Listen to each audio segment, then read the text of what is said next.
चलिए, तो आप सभी का स्वागत है ट्रिक्स बाय सरोज सर में। आज हम लोग बहुत खतरनाक वीडियो बनाने जा रहे हैं। खतरनाक कहे तो एग्जाम से जो अंतिम जो रिवीजन होता है ना, एग्जाम से पहले वही वाला हम लोग रिवीजन करने जा रहे हैं। पढ़ा सब कुछ है, बस रिवीजन करना जरूरी है। क्योंकि जब तक एग्जाम ना हो जाए तब तक धुक समय रहता है कि क्या पढ़े क्या छोड़े, कुछ रह तो नहीं गया है, कुछ समझ तो नहीं गया है। एग्जाम के आखिरी समय में बच्चा पूरी तरह से नर्वस हो जाता है कि क्या पढ़े। पढ़ल तो सब कुछ है, पढ़े क्या अब पता ही नहीं चल रहा है कि क्या पढ़े। तो उस समय है ना, टीचर के साथ पढ़ने का चीज होता है एग्जाम के आखिरी वक्त में। क्योंकि टीचर आपको आखिरी समय में पहला नंबर तो आपको रिवीजन कराते रहता है, नया नया सवाल कुछ बच जाता है वो भी आपके दिमाग से निकालने का प्रयास करते रहता है। तो एग्जाम से पहले तो आपको पढ़ना ही पड़ेगा, लेकिन क्या पढ़े वो भी तो एक जरूरी होता है ना। अब मान लेते एक साल जो पढ़े हैं उसको अभी नहीं पढ़ना है, अभी वही पढ़ना है जो एग्जाम में आने की संभावना है। बाकी तो ज्ञान लेने के लिए एक साल था, एक साल आपने ज्ञान लिया, बहुत कुछ लिया। लेकिन एंड टाइम में नहीं होता है कि आप एक साल मेहनत करिए और आखिरी समय में मेहनत नहीं करिए तो बेकार है। लेकिन आप एक साल मेहनत नहीं किए और आखिरी समय में मेहनत कर लिए तो आप ही हीरो हो जाते हैं। तो आखिरी समय वाला बहुत काम का चीज होता है। और आखिरी समय में हम आपको हेल्प करने के लिए हम आपको आपके सामने आ चुके हैं। आज हम लोग इतिहास का वीडियो बनाने जा रहे हैं। क्योंकि इतिहास से ऐसा माना जाता है कि कम से कम 10 से ऊपर सवाल आपका एग्जाम में रहेगा, तीनों इतिहास मिलाकर, प्राचीन, मध्यकालीन और आधुनिक। अब क्वेश्चन ज्यादा कम हो सकता है किसी से, कि आधुनिक इतिहास से ज्यादा हो, मध्यकालीन से कम हो, प्राचीन से ज्यादा हो, तो वो तो डिपेंड करता है एग्जामिनर पे। लेकिन इतना बस श्योर है कि तीनों सेक्शन मिला के 10 से ऊपर आपका सवाल हिस्ट्री का रहता है हर एग्जाम में, आप गिन के देख लीजिएगा। तो हम लोग कुल मिला के 8 से 10 नंबर का तैयारी हम लोग एक ही वीडियो में कोशिश करेंगे कि कर ले। अब बाकी अगर थोड़ा बहुत रह जाएगा तो हम लोग एक और वीडियो लेके आ जाएंगे, कोई बड़ा बात नहीं है, ठीक है। लेकिन हम लोग प्रयास करेंगे कि एक ही वीडियो में हो जाए। देखिए, चूंकि बहुत लंबा वीडियो होता है ना तो लड़का वीडियो नहीं देख पाता है, तो हमारा प्रयास रहता है कि थोड़ा छोटा वीडियो रहे। तो चलिए बिना देरी के करिए क्लास को स्टार्ट। चूंकि हम लोग इतिहास पहले शुरू करेंगे प्राचीन से, तो प्राचीन इतिहास में सबसे पहला टॉपिक जो होता है वो सिंधु घाटी सभ्यता होता है। आपको जो प्राचीन इतिहास जब भी पढ़ेंगे, कहीं भी पढ़ेंगे, तो वो जो पहला चैप्टर होता है उसका नाम होता है सिंधु घाटी सभ्यता। सिंधु घाटी सभ्यता होता है, ये बात आपको मालूम होना चाहिए। और सिंधु घाटी सभ्यता को ही हड़प्पा सभ्यता के नाम से जानते हैं। हड़प्पा सभ्यता, सिंधु घाटी सभ्यता कहिए या हड़प्पा सभ्यता कहिए, एक ही बात होता है, ठीक है। तो इसमें क्या पढ़ना है उसको थोड़ा समझ लेते हैं। देखिए उसको समझते हैं। देखिए ये सिंधु घाटी सभ्यता है, जैसे आज के टाइम में आप कैसे कहते हैं भारत का विस्तार, पूरब में, पश्चिम में, उत्तर में, दक्षिण में, नहीं बोलते भारत का उत्तर से दक्षिण लंबाई 3214 किलोमीटर, पूरब से पश्चिम लंबाई 2933 किलोमीटर, उत्तर में लद्दाख है, दक्षिण में कन्याकुमारी है, पूरब में आपका ये हो जाएगा अरुणाचल प्रदेश, पश्चिम में आपका ये गुजरात हो जाएगा। ये सब पढ़े हुए हैं। पूरब में किबिथु है, उत्तर में आपका इंदिरा कॉल है, दक्षिण में इंदिरा पॉइंट है और पश्चिम में केप कॉमोरिन है ना, ये सॉरी इधर में है आपका ये गोड़ माता। तो ये सब पढ़े हैं ना। हाँ, तो ये सब चीज है। उसी प्रकार सिंधु घाटी सभ्यता का भी उसी तरह से विस्तार कभी कभी एग्जाम में पूछता है कि सिंधु घाटी सभ्यता का सबसे पूर्वी बिंदु कौन सा है, सबसे दक्षिणी बिंदु कौन सा है, सबसे उत्तरी बिंदु कौन सा है और सबसे पश्चिमी बिंदु कौन सा है, यानी सिंधु घाटी सभ्यता का विस्तार पूछता है। तो सिंधु घाटी सभ्यता का जो सबसे पूर्वी बिंदु है ना, सिंधु घाटी सभ्यता का सबसे पूर्वी बिंदु वो है आलमगीरपुर। क्या है? आलमगीरपुर है। तो ये बात आपको ध्यान में रख के जाना पड़ेगा कि सिंधु घाटी सभ्यता का सबसे पूर्वी बिंदु आलमगीरपुर है। कौन सा है? आलमगीरपुर। आप पूछता कौन नदी, तो हिंडन नदी। हिंडन नदी कौन नदी है? तो हिंडन नदी के किनारे है कौन? आलमगीरपुर। फिर बोलेगा पश्चिम में कौन, तो पश्चिम में है सुतका गेडोर। सुतका, सुतका गेडोर, सुतका गेडोर है ये, सुतका गेडोर। ये दास्क नदी है। कौन नदी? दास्क नदी है ये। ये दास्क नदी है। तो सिंधु घाटी सभ्यता का जो सबसे पूर्वी बिंदु है वो आलमगीरपुर है। हिंडन नदी, नदी पूछता है तो हिंडन नदी। और सबसे पश्चिमी बिंदु जो है वो सुतका गेडोर है, आधा स है और सु है, तो सुतका गेडोर, सुतका गेडोर जो दास्क नदी के किनारे है। और जो सबसे ऊपरी यानी उत्तरी बिंदु है ना वो मांडा है। मांडा क्या है? मांडा है, ये मांडा है। और ये कौन सा नदी है? तो ये चेनाब नदी है, चेनाब। ये कौन नदी है? तो ये चेनाब नदी है, चेनाब, चेनाब नदी है। और सबसे दक्षिणी बिंदु है वो दैमाबाद है, दैमाबाद, दैमाबाद है ये दैमाबाद है। और ये जो नदी है ना वो परवरा नदी, परवरा, परवरा नदी है ये। तो ये परवरा नदी है। तो आपको चारों शहर और चारों नदी ध्यान में रख के जाना पड़ेगा सिंधु घाटी सभ्यता का। सिंधु घाटी सभ्यता का ये चारों के चारों नदी आपको ध्यान में रखना पड़ेगा कि सबसे पूर्वी बिंदु आलमगीरपुर, सिंधु घाटी सभ्यता का सबसे पूर्वी बिंदु आलमगीरपुर हिंडन नदी, सबसे पश्चिमी बिंदु सुतका गेडोर दास्क नदी, सबसे उत्तरी बिंदु मांडा नदी चेनाब, और सबसे दक्षिणी बिंदु दैमाबाद परवरा नदी, परवरा नदी। तो ये बात आपको ध्यान में रख के जाना है। तो ये हो गया आपका सिंधु घाटी सभ्यता का विस्तार। अब हम लोग आगे बढ़ते हैं।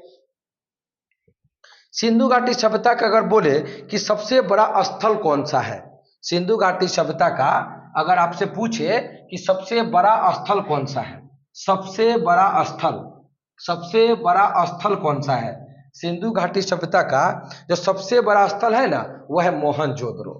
सिंधु घाटी सभ्यता का जो सबसे बड़ा स्थल है, सबसे बड़ा स्थल कौन है? तो वह है आपका मोहनजोदड़ो, मोहनजोदड़ो, मोहनजोदड़ो, जिसका अर्थ होता है मृतकों का टीला। मोहनजोदड़ो का अर्थ होता है मृतकों का टीला, मृतकों का टीला इसका अर्थ होता है। मोहनजोदड़ो का अर्थ क्या होता है? मृतकों का टीला। और मोहनजोदड़ो से ही हम लोगों को विशाल अन्नागार प्राप्त हुआ है, विशाल अन्नागार, अन्न रखने के लिए जो अन्नागार होता है अनाज रखने के लिए, वो हमको प्राप्त हुआ है मोहनजोदड़ो से। एक और क्या मिला है? तो विशाल स्नानागार, हम लोगों को विशाल स्नानागार भी हम लोगों को यहीं से प्राप्त हुआ है, विशाल स्नानागार। फिर यहाँ से हम लोगों को कांसे की मूर्ति भी प्राप्त हुआ है, कांसे की नर्तकी की मूर्ति, नाचने वाली जो डांसर होती है उसी का मूर्ति भी हमें यहीं से प्राप्त हुआ है, कांसे की नर्तकी की मूर्ति यहीं से प्राप्त हुआ है हम लोगों को मोहनजोदड़ो से। तो याद रखिएगा। और पशुपति नाथ की मूर्ति भी यहीं से मिला है हमें, पशुपति नाथ, पशुपति नाथ, पशुपति नाथ। तो ये भी ध्यान में रखिएगा, पशुपति नाथ यानी शिव भगवान को बोलते हैं। तो ये मोहनजोदड़ो से ये प्रश्न आपको ध्यान में रखना है। लेकिन अगर सवाल बोले कि सिंधु घाटी का सबसे बड़ा स्थल, तो आप बोल दिए मोहनजोदड़ो, लेकिन बोलेगा सिंधु घाटी सभ्यता का सबसे बड़ा स्थल जो भारत में है, तो बोलिएगा राखी गढ़ी, हरियाणा में है, राखी गढ़ी हरियाणा में है। अगर आपसे भारत की बात करें कि भारत का सबसे बड़ा स्थल कौन सा है, भारत का अगर बोले कि भारत का सबसे बड़ा स्थल कौन है, तो वो आपका हो जाएगा राखी गढ़ी। राखी गढ़ी कहाँ पड़ेगा? तो आपका हरियाणा में पड़ेगा, एचआर में पड़ेगा, हरियाणा में पड़ता है राखी गढ़ी, जो भारत का सबसे बड़ा सिंधु घाटी सभ्यता का स्थल है।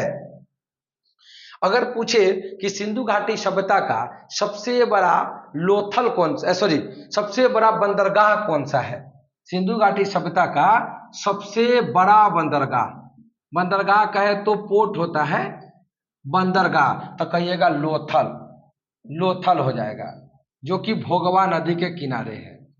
लोथल जो है वो भोगवा नदी के किनारे पड़ेगा। कौन? सिंधु घाटी सभ्यता का जो सबसे बड़ा बंदरगाह है, पोर्ट है, वो लोथल है, जो कि भोगवा नदी के किनारे पड़ेगा।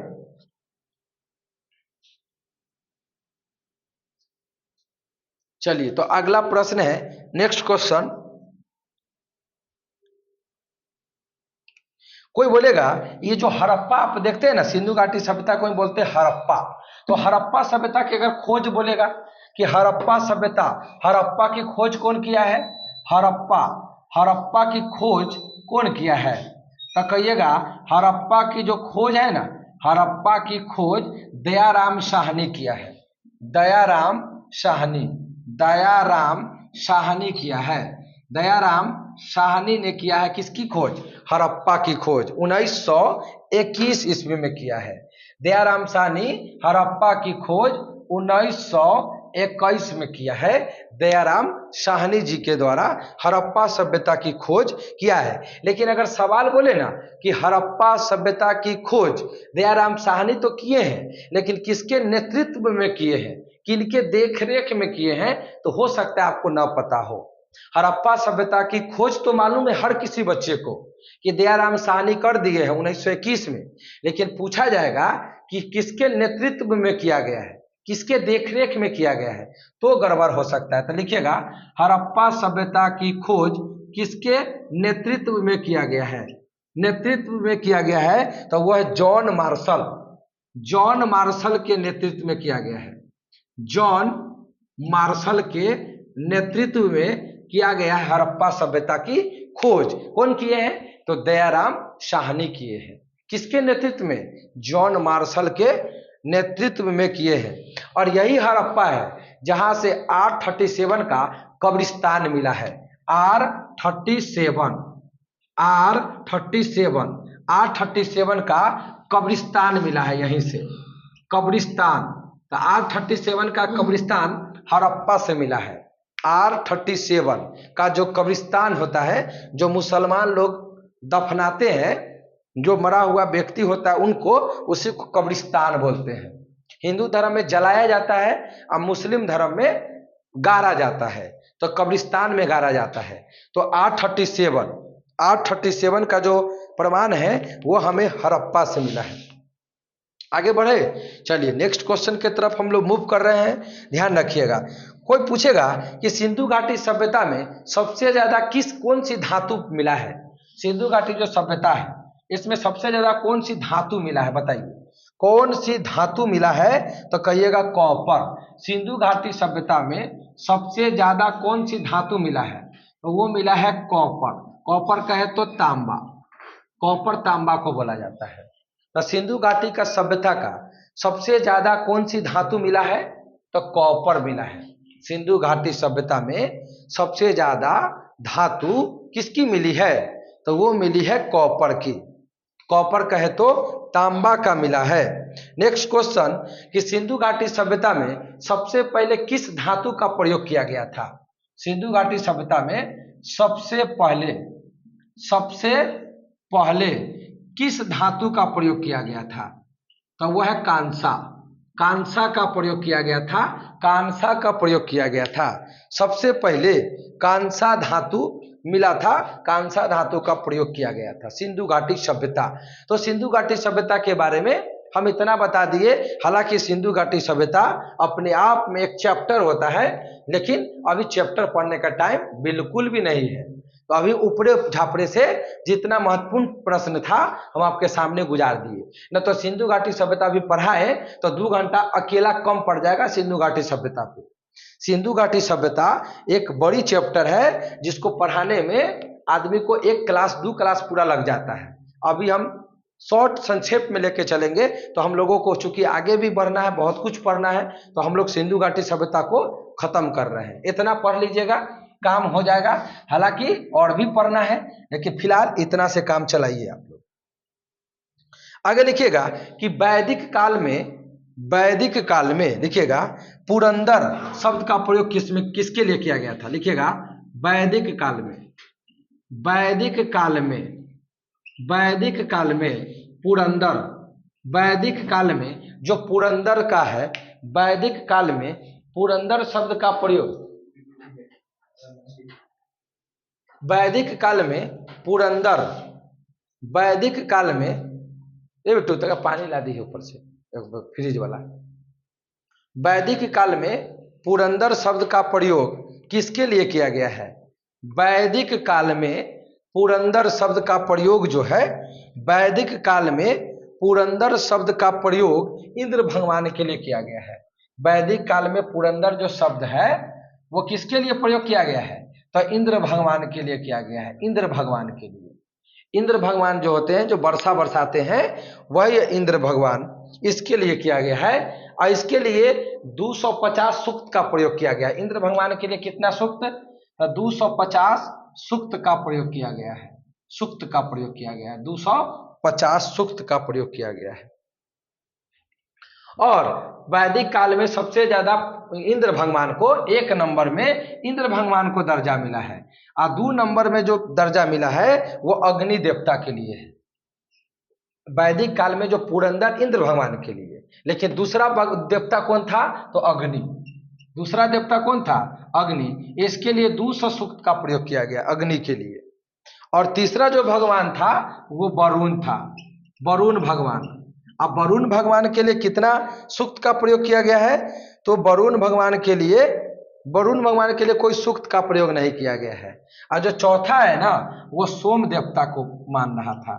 तो वैदिक काल में 4 देवता का उल्लेख है, एक इंद्र भगवान, अग्नि, वरुण और सोम। ये जो वरुण है ना, वो 9वें मंडल में है।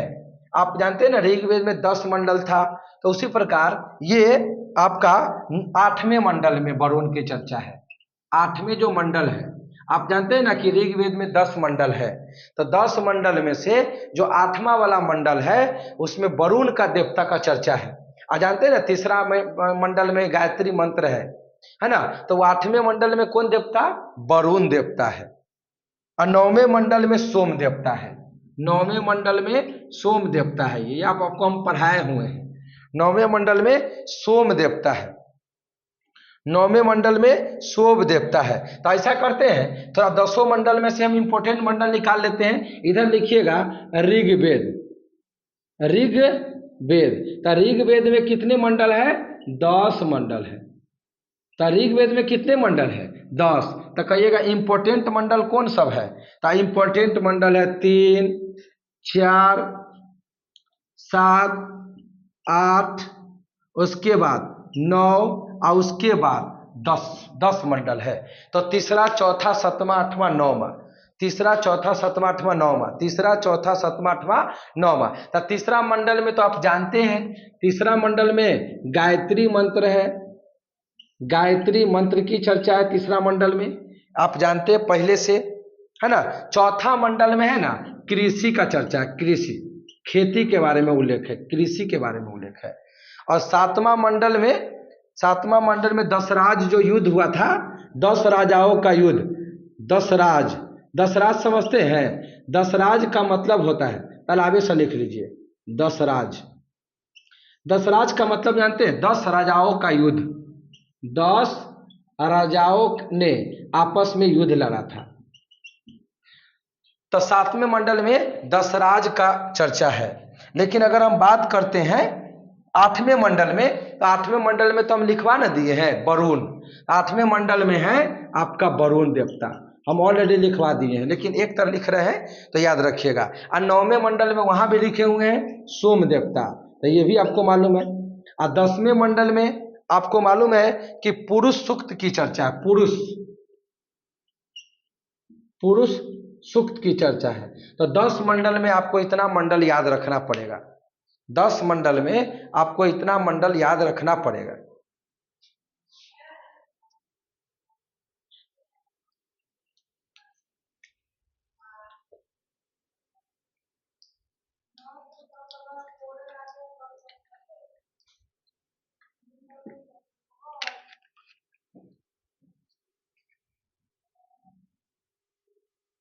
तीसरे मंडल में गायत्री मंत्र, चौथे मंडल में कृषि, 7वें मंडल में दशराज, 8वें मंडल में वरुण, 9वें में सोम, 10वें पुरुष सूक्त। आगे बढ़ते हैं, थोड़ा हाथ तेजी में चलाइएगा आप लोग, चूंकि क्वेश्चन बहुत है तो लिखने में टाइम भी लग रहा है, ठीक है ना बुआ। तो थोड़ा क्वेश्चन ज्यादा है तो निकालना भी है, ऐसा ना हो कि खाली हम सिंधु घाटी सभ्यता में रह जाए। आगे बढ़ते हैं। और आपको मालूम है कि गायत्री मंत्र में कौन सा ब्राह्मण का चर्चा है? ये सवाल परीक्षा में आ चुका है।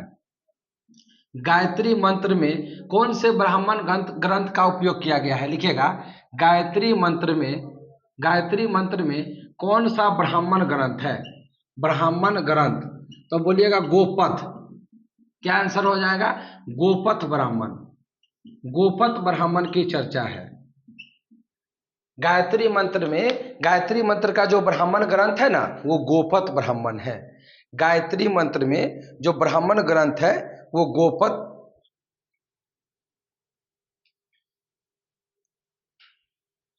कहेगा आर्य जो लोग थे ना, आर्य सभ्यता जानते हैं, तो आर्य लोगों के लिए प्राचीन संस्था कौन सा था? जो आर्य है ना, आर्यों के लिए,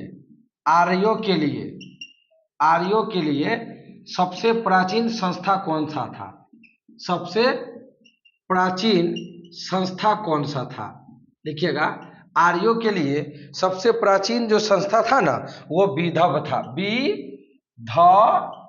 विधव, बी अद अभ, विधव, ये विधव था, नोट कर लीजिए, विधव। चलिए नेक्स्ट क्वेश्चन की तरफ बढ़ते हैं आगे। अगला प्रश्न है आपका, अगला प्रश्न है कि महावीर स्वामी ने किस भाषा में उपदेश दिए थे? महावीर जो स्वामी थे वो कौन भाषा में उपदेश दिए थे? महावीर स्वामी थे वो अपना कौन भाषा में अपना उपदेश दिए थे? महावीर स्वामी के बारे में आपको पता है? महावीर स्वामी के बारे में मालूम है कि जैन धर्म के 24वें तीर्थंकर है और अंतिम तीर्थंकर है। महावीर स्वामी का जन्म आपको मालूम है कि वैशाली के कुंडग्राम में हुआ था और इनका मृत्यु पावापुरी में हुआ था। इनका मृत्यु कहाँ हुआ था? पावापुरी में। और इनको ज्ञान की प्राप्ति ऋजुपालिका नदी के तट पर साल वृक्ष के नीचे हुआ था। साल वृक्ष के नीचे हुआ था महावीर स्वामी को ज्ञान की प्राप्ति। साल वृक्ष, ऋजुपालिका नदी, ऋजुपालिका नदी क्या है? ऋजुपालिका नदी। तो ये ऋजुपालिका नदी के तट पर साल वृक्ष के नीचे महावीर स्वामी को ज्ञान की प्राप्ति हुआ था। जन्म वैशाली के कुंडग्राम में और मृत्यु पावापुरी में। हम क्या बोले सवाल में था कि महावीर स्वामी जो अपना उपदेश दिए थे वो कौन भाषा में दिए थे? तो अर्ध मगधी भाषा में। लिखिएगा, अर्ध मगधी भाषा। लेकिन जैन धर्म का जो भाषा था ना, वो था आपका प्राकृत भाषा था, सॉरी प्राकृत भाषा था। अब बौद्ध धर्म का पाली, बौद्ध धर्म का पाली है कि जैन धर्म का? रे जैन धर्म का पाली, बौद्ध धर्म का जैन बौद्ध। हाँ ठीक है, यह है अर्ध मगधी भाषा। देखिएगा, महावीर स्वामी ने अपना जो उपदेश है, महावीर स्वामी ने जो अपना उपदेश किस भाषा में दिए थे? तो अर्ध मगधी भाषा में, अर्ध मगधी भाषा में दिए थे। महावीर स्वामी अपना जो उपदेश दिए थे वो अर्ध मगधी भाषा में दिए थे, अर्ध मगधी भाषा में।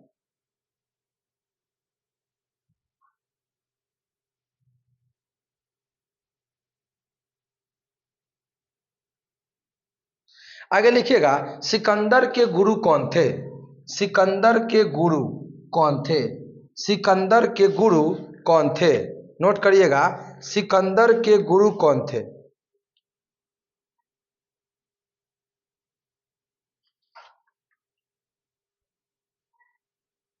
सिकंदर के गुरु कौन थे? तो सिकंदर के गुरु अरस्तु थे, आपको मालूम होना चाहिए, अरस्तु।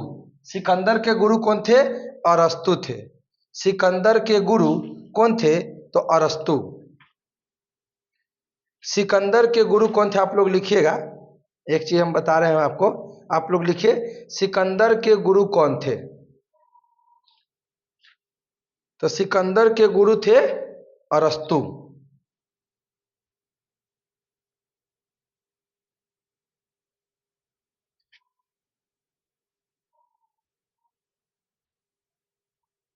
सिकंदर के गुरु अरस्तु एक सवाल खोज रहे हैं, हाँ मिल तो गया है। सिकंदर के गुरु कौन हो गया? अरस्तु हो गया। देखिएगा, सिकंदर के गुरु थे अरस्तु साहब, पहला पॉइंट तो यही लिखिए, सिकंदर के गुरु अरस्तु। सिकंदर के गुरु अरस्तु, यही अरस्तु है जो जीव विज्ञान की खोज कर दिए थे, अरस्तु साहब।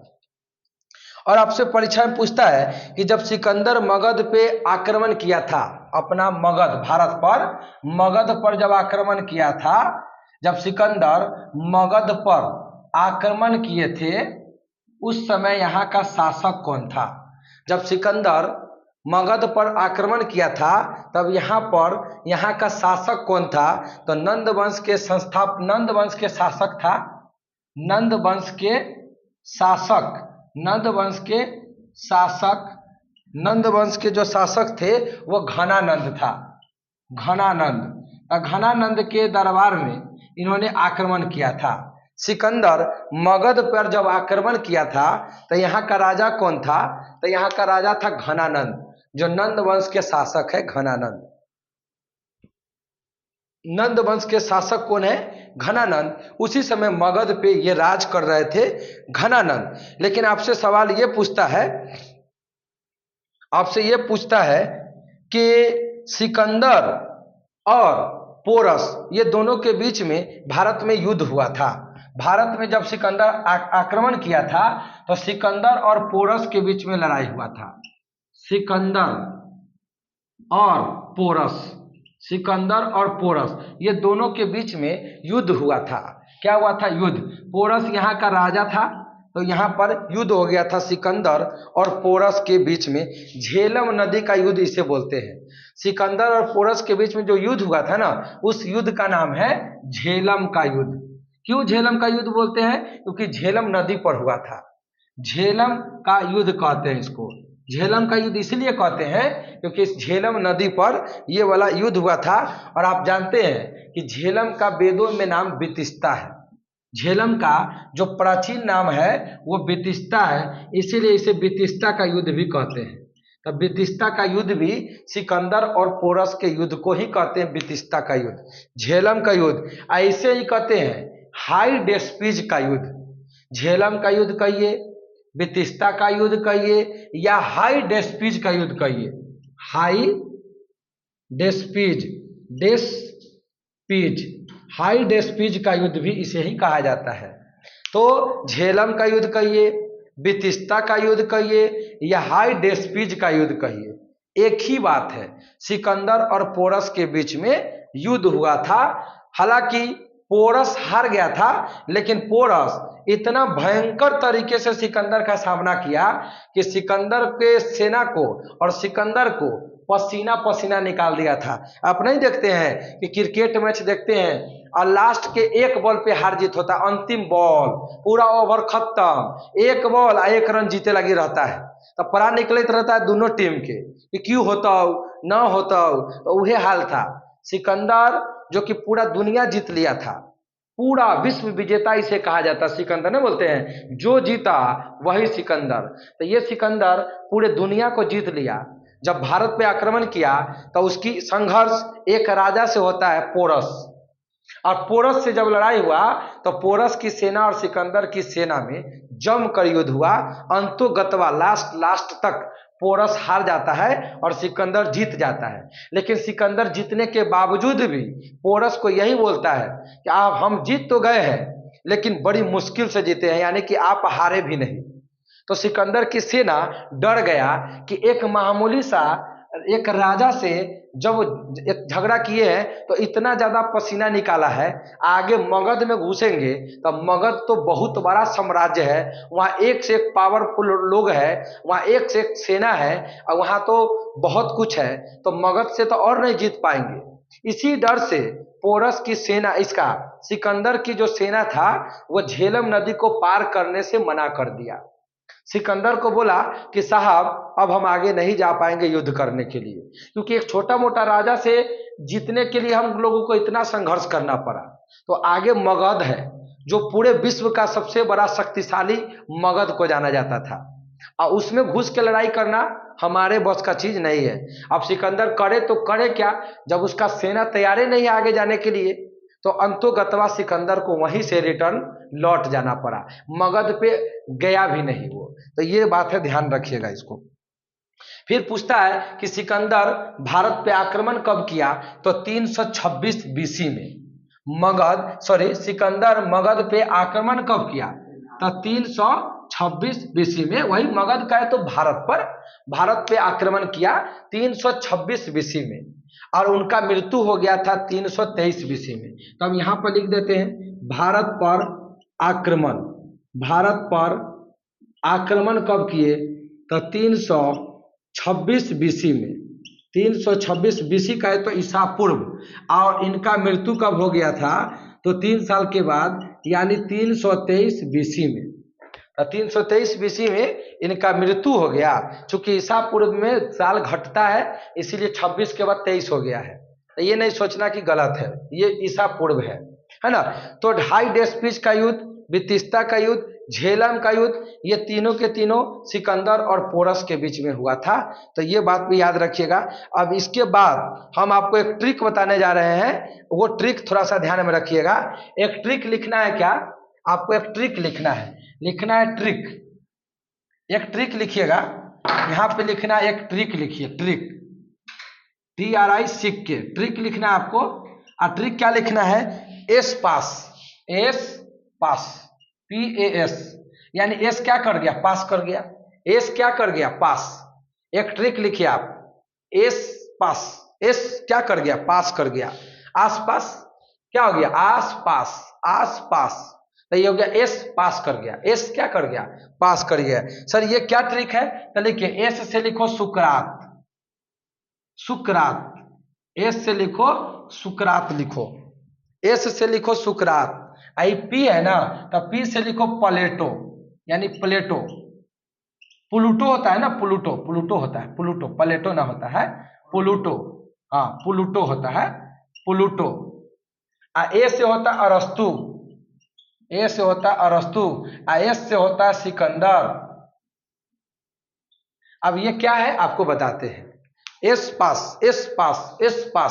कहिएगा सर ये क्या होता है, सुनिए।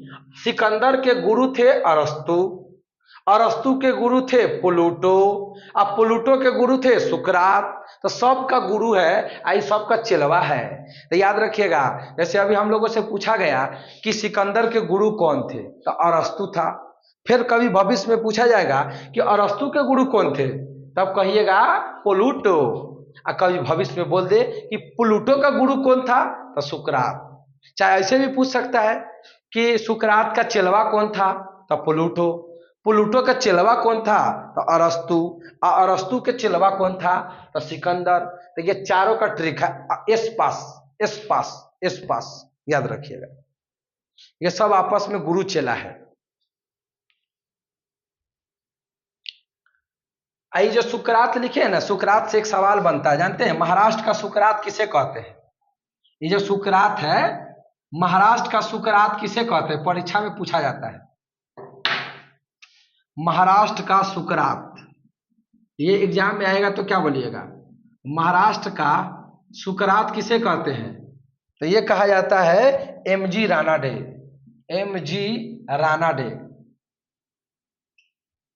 महादेव गोविंद रानाडे, पूरा नाम महादेव गोविंद रानाडे, महादेव गोविंद रानाडे होता है, MG रानाडे, महाराष्ट्र का सुकरात। तो याद रह गया, सिकंदर के गुरु अरस्तु के गुरु प्लूटो के गुरु सुकरात। अब महाराष्ट्र का सुकरात किसे कहते हैं, तो कहते MG रानाडे, महादेव गोविंद रानाडे।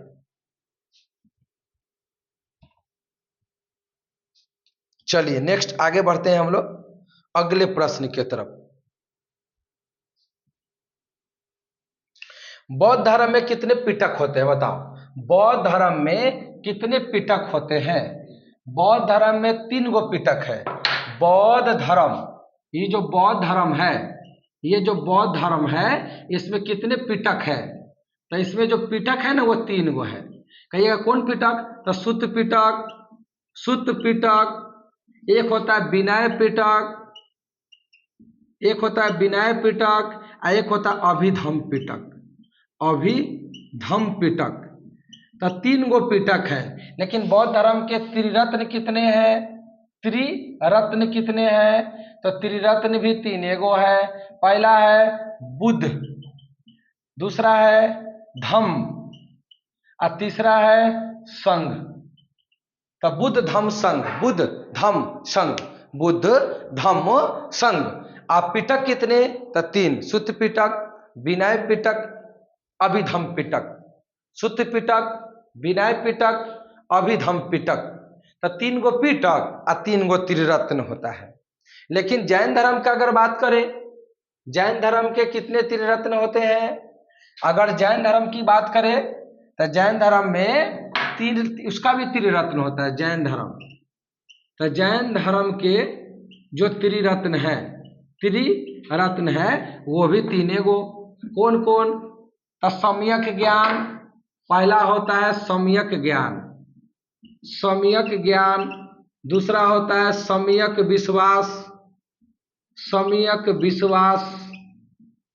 तीसरा होता है सम्यक आचरण, सम्यक आचरण। तो जैन धर्म के भी 3 त्रिरत्न होते हैं और बौद्ध धर्म का भी त्रिरत्न होते हैं। बाकी बौद्ध धर्म जैन धर्म ऑलरेडी पढ़ा चुके हैं, तो अभी हम ज़्यादा डिटेल उस पर बात नहीं करेंगे। जो बच्चे पीछे देख लेंगे अपना वीडियो और उसमें कवर कर लेंगे। क्या? नहीं, पिटक नहीं होता इसमें। और जैन धर्म के अंतिम तीर्थंकर महावीर स्वामी हैं, याद रखिएगा, 24वें तीर्थंकर। चलिए अगला प्रश्न।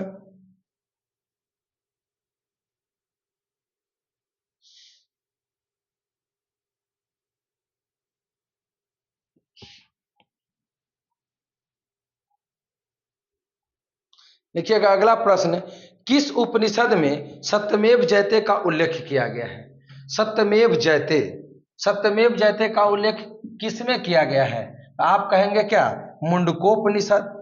आपको मालूम है कि आपको सत्यमेव जयते का उल्लेख किसमें किया गया है? सत्यमेव जयते, सत्यमेव, सत्यमेव जयते, सत्यमेव जयते।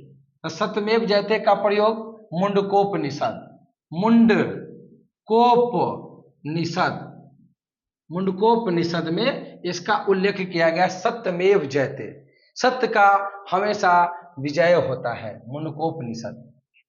लेकिन अगर बोलेगा कि एक होता है मुंडकोपनिषद, तो मुंडकोपनिषद में सत्यमेव जयते का उल्लेख है। और एक होता है कठोपनिषद, कठोपनिषद। तो इसमें किसका उल्लेख है? तो कहिएगा यम एवं नाचिकेता, यम एवं नाचिकेता, नाचिकेता। ये 2 लोग हैं, इसका आपस में बातचीत का उल्लेख किया गया है। कठोपनिषद, एक यम था, एगो नचिकेता था, 2 लोग थे। ये दोनों लोग आपस में, ये इससे प्रश्न करता था और नचिकेता इसका जवाब दे रहा था। यम प्रश्न कर रहा था, नचिकेता जवाब दे रहा था। तो इन दोनों का जो वार्तालाप है, जो दोनों आपस में चैट किए हैं, बात किए हैं, वो कठोपनिषद में, एक मुंडकोपनिषद होता है और एक कठोपनिषद होता है। तो कठोपनिषद में यम और नचिकेता का, एक होता है छंदांग उपनिषद। अब कह रहे हैं क्या देख रहे हैं सवाल सब? छंदांग उपनिषद, छंदांग, ये सब बिहार पुलिस का फेवरेट प्रश्न है, जान जाइए। ये सिलेबस में लिखा हुआ है ये सब, छंदांग उपनिषद। तो छंदांग ये सब सवाल आता है, बच्चा पढ़ के नहीं गिल रहता है, बोलता है कि कहाँ से सवाल पूछ दिया है। कहीं से पूछता नहीं है, सिलेबस के अकॉर्डिंग पूछता है। लेकिन हम लोग पूरा सिलेबस पढ़ के जाते कहाँ है, तो हम लोग को लगेगा ही ना ये अल्लुल जल्लुल पूछ लिया गया है। बच्चे पूरा पढ़ते नहीं है, आधा अधूरा तैयारी करके आप एग्जाम में बैठ जाते हैं, फिर एग्जामिनर को दोष देते रहते हैं कि ये नहीं पूछा तो वो पूछ दिया, उल्टा पुल्टा पूछ दिया। तो छंदोगनिषद में 3 आश्रम का चर्चा है, 3 आश्रम। छंदांग क्या होता है? छंदोग उपनिषद होता है, छंदोग होता है, छंदांग लिख लो कोई दिक्कत नहीं। एक होता है जवालोपनिषद। अब बताइए, 4 गो उपनिषद है। जवालोपनिषद, जवालोपनिषद, जवालोपनिषद। तो एक मुंडकोपनिषद, एक आप लोग इसमें से जनरली आप खाली मुंडकोपनिषद पढ़ते हैं। आप लोग इस 3 उपनिषद को आप कभी नहीं पढ़े हैं, खाली मुंडकोपनिषद मुंडकोपनिषद मुंडकोपनिषद, सत्यमेव जयते सत्यमेव जयते, बस। हाँ, ये 3 उपनिषद नहीं पूछते, पढ़वे नहीं कर रहे थे। यही सब परीक्षा में पूछ देगा तो कहिएगा कि कहाँ से पूछा है, कौन विषय का है। अरे इतिहास का है और कौन विषय का है।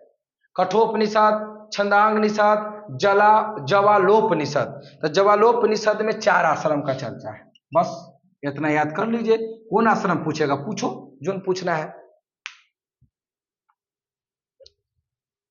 चलिए नेक्स्ट क्वेश्चन आगे लिखिएगा। अशोक के किस अभिलेख में कलिंग युद्ध का चर्चा है। अशोक जो थे,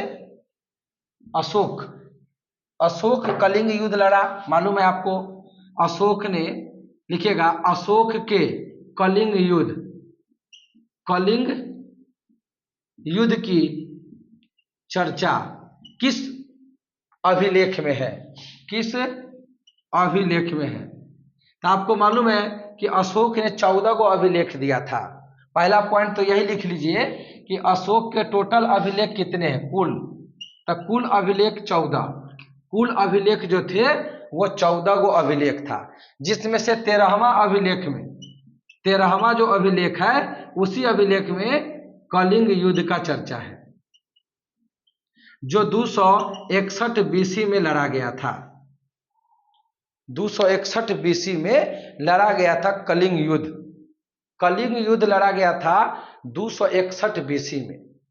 अशोक का जो कलिंग युद्ध था, और कलिंग युद्ध के बाद इनका हृदय परिवर्तन हो गया और ये बौद्ध धर्म को स्वीकार कर लिए। उसके बाद ये मार दंगा छोड़कर अब बेचारा बौद्ध धर्म अपना लिया, अपना बेटा और बेटी को श्रीलंका भेज दिए बौद्ध धर्म के प्रचार प्रसार के लिए। तो इसका ये क्या बोलते हैं, ये जो अशोक का जो पहला अभिलेख है इसमें हिंसा की बात करते हैं, अहिंसा। गांधी जी के पुजारी बन गए, अहिंसा की बात करते हैं। तो कोई बोलेगा अहिंसा अशोक के किस अभिलेख में है, तो पहला अभिलेख। अशोक ने पहला अभिलेख यही लिखवाया कि कोई हिंसा नहीं करेगा, चींटी तक को नहीं मारेगा, और अपने आदमी को खस्सी बकरी की तरह काट दिया। कलिंग युद्ध में खस्सी बकरी की तरह आदमी का ढेर लाश बिछा दिया एकदम।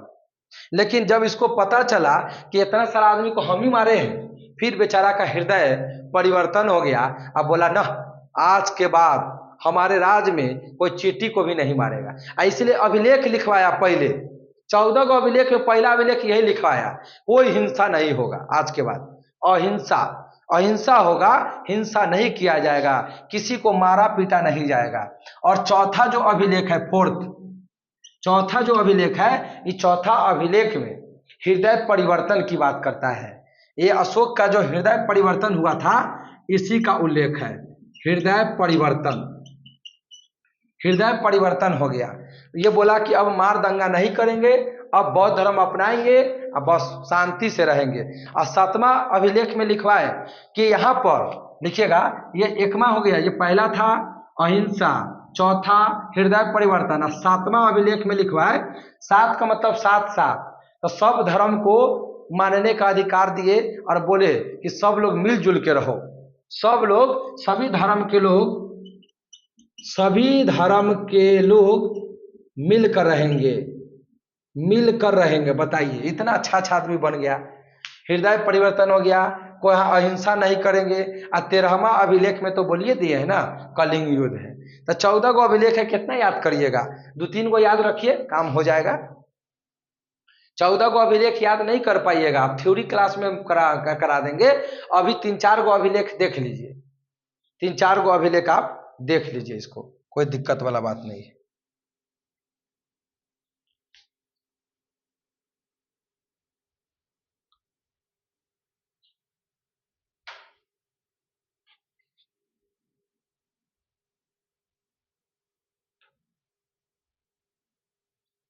अच्छा बताइए, कलिंग जब युद्ध हुआ था, कलिंग, तो कहेगा कलिंग क्या है, ये कलिंग जगह का नाम है, जानते हैं ना, ये कलिंग कोई आदमी नहीं है, कलिंग जगह का नाम है।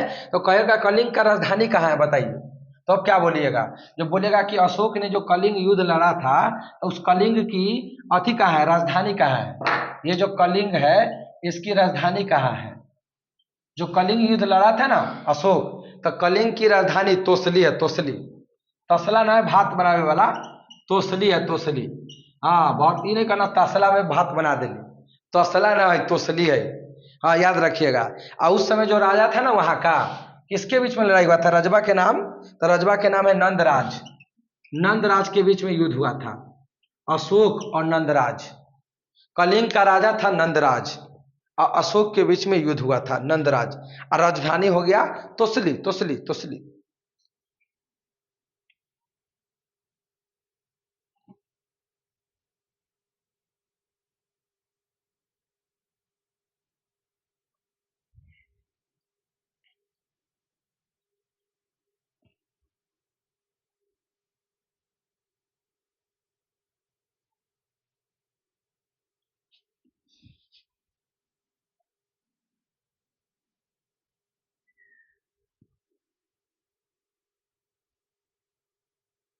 आगे लिखिएगा मिलिंद पन्हो बौद्ध ग्रंथ, लिखिएगा मिलिंद पन्हो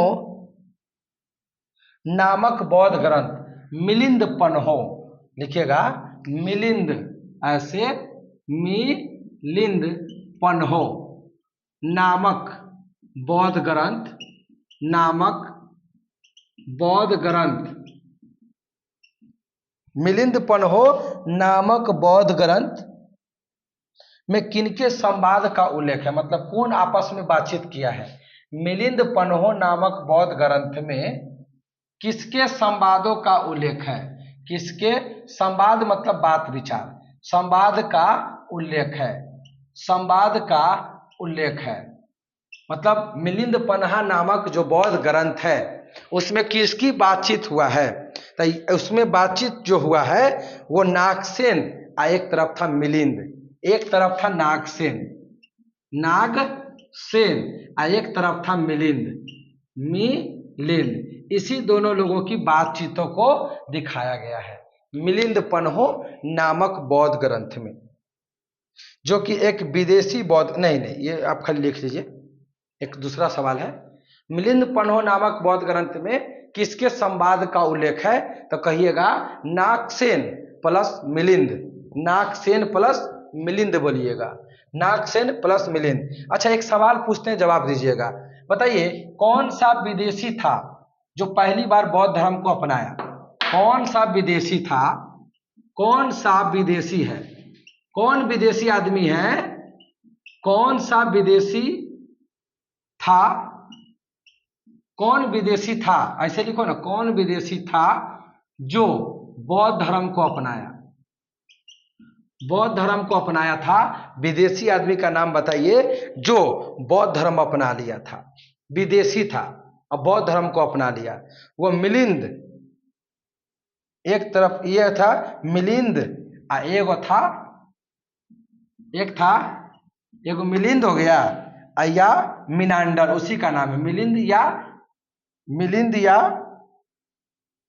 मिनांडर, मिनांडर, मिलिंद कहो या मिनांडर कहो एक ही बात है। तो यही था मिलिंद और मिनांडर, जो विदेशी था और बौद्ध धर्म को अपना लिया।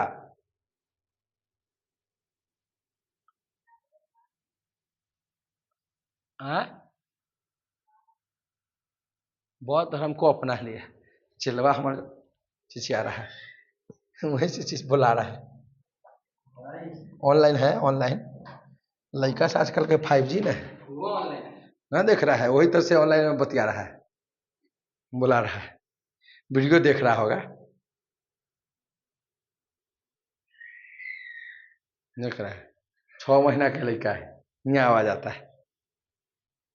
आजकल के लड़कों सब है ना भाई, बहुत भयानक भयानक हो।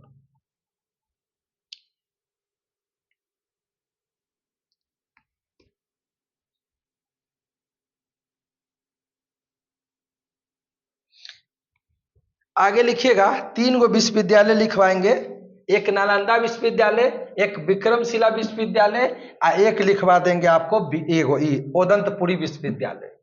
3 गो विश्वविद्यालय लिखवा देते हैं। एक तो नालंदा विश्वविद्यालय है, इसके बारे में हमारा हर एक विद्यार्थी जानता है नालंदा विश्वविद्यालय के बारे में। लेकिन एक है ओदंतपुरी विश्वविद्यालय,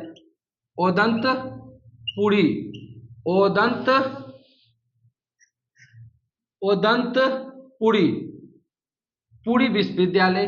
और एक हो जाएगा कौन, तो एक हो जाएगा विक्रमशिला विश्वविद्यालय। एक हो जाएगा विक्रमशिला विश्वविद्यालय। तो एक नालंदा है, नालंदा, एक ओदंतपुरी, एक विक्रमशिला। नालंदा विश्वविद्यालय को बनवाया कौन, तो कुमार गुप्त बनवाया। संस्थापक कौन है, तो कुमार गुप्त। नालंदा विश्वविद्यालय के संस्थापक कौन है, तो कुमार गुप्त है। लेकिन ओदंतपुरी विश्वविद्यालय का संस्थापक कौन है, तो ये है गोपाल। और विक्रमशिला का धर्मपाल।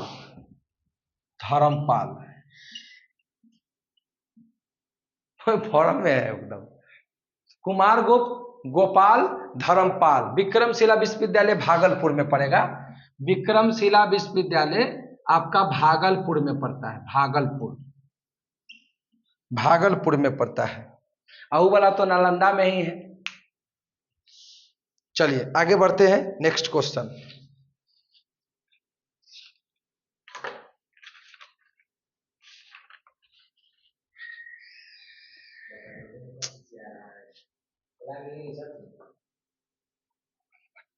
वो पढ़ने देगा, भला के लिखा बोकला कहीं, वो यहीं में गोंगी आएगा, पढ़े देगा। हम कहेंगे हर्षवर्धन तो गोंगी आएगा, कहेगा हर्षवर्धन कथी कहता है, अभी से पढ़ रहा है। लिखिएगा हर्षवर्धन, यही ना बोलवे किए हैं हम। हर्षवर्धन के दरबारी कवि कौन था, हर्षवर्धन किसके दरबारी कवि था, तो हर्षवर्धन बाणभट्ट का दरबारी कवि था। हर्षवर्धन किसके दरबार में रहता था, तो बाणभट्ट के दरबार में रहता था। हाँ, दरबारी कवि। हर्षवर्धन के दरबारी कवि कौन था, तो बाणभट्ट था, बाणभट्ट। देखिएगा हर्षवर्धन के दरबारी कवि बाणभट्ट। हर्षवर्धन के दरबारी कवि कौन, बाणभट्ट। हर्षवर्धन ने ही रत्नावली लिखा था, रत्नावली। कोई बात नहीं, उधर जो पूछे ना बता दीजिएगा। हर्षवर्धन के दरबारी कवि बाणभट्ट, कोई दिक्कत नहीं है, आपको समझ में आ जाएगा क्वेश्चन जब पूछेगा तो। बस इतना ध्यान रखिएगा कि हर्षवर्धन के दरबारी कवि बाणभट्ट। हर्षचरित्र भी यही लिखा था बाणभट्ट। हर्षचरित्र कौन लिखा था, हर्षचरित्र के भी लेखक कौन है, बाणभट्ट। और कादम्बरी पुस्तक के लेखक भी बाणभट्ट है। कादम्बरी पुस्तक के लेखक भी बाणभट्ट है। तो रत्नावली कहे, हर्षचरित्र कहे, कादम्बरी कहे, ये तीनों पुस्तक का जो लेखक है वो बाणभट्ट है, जो हर्षवर्धन के दरबार में आया था।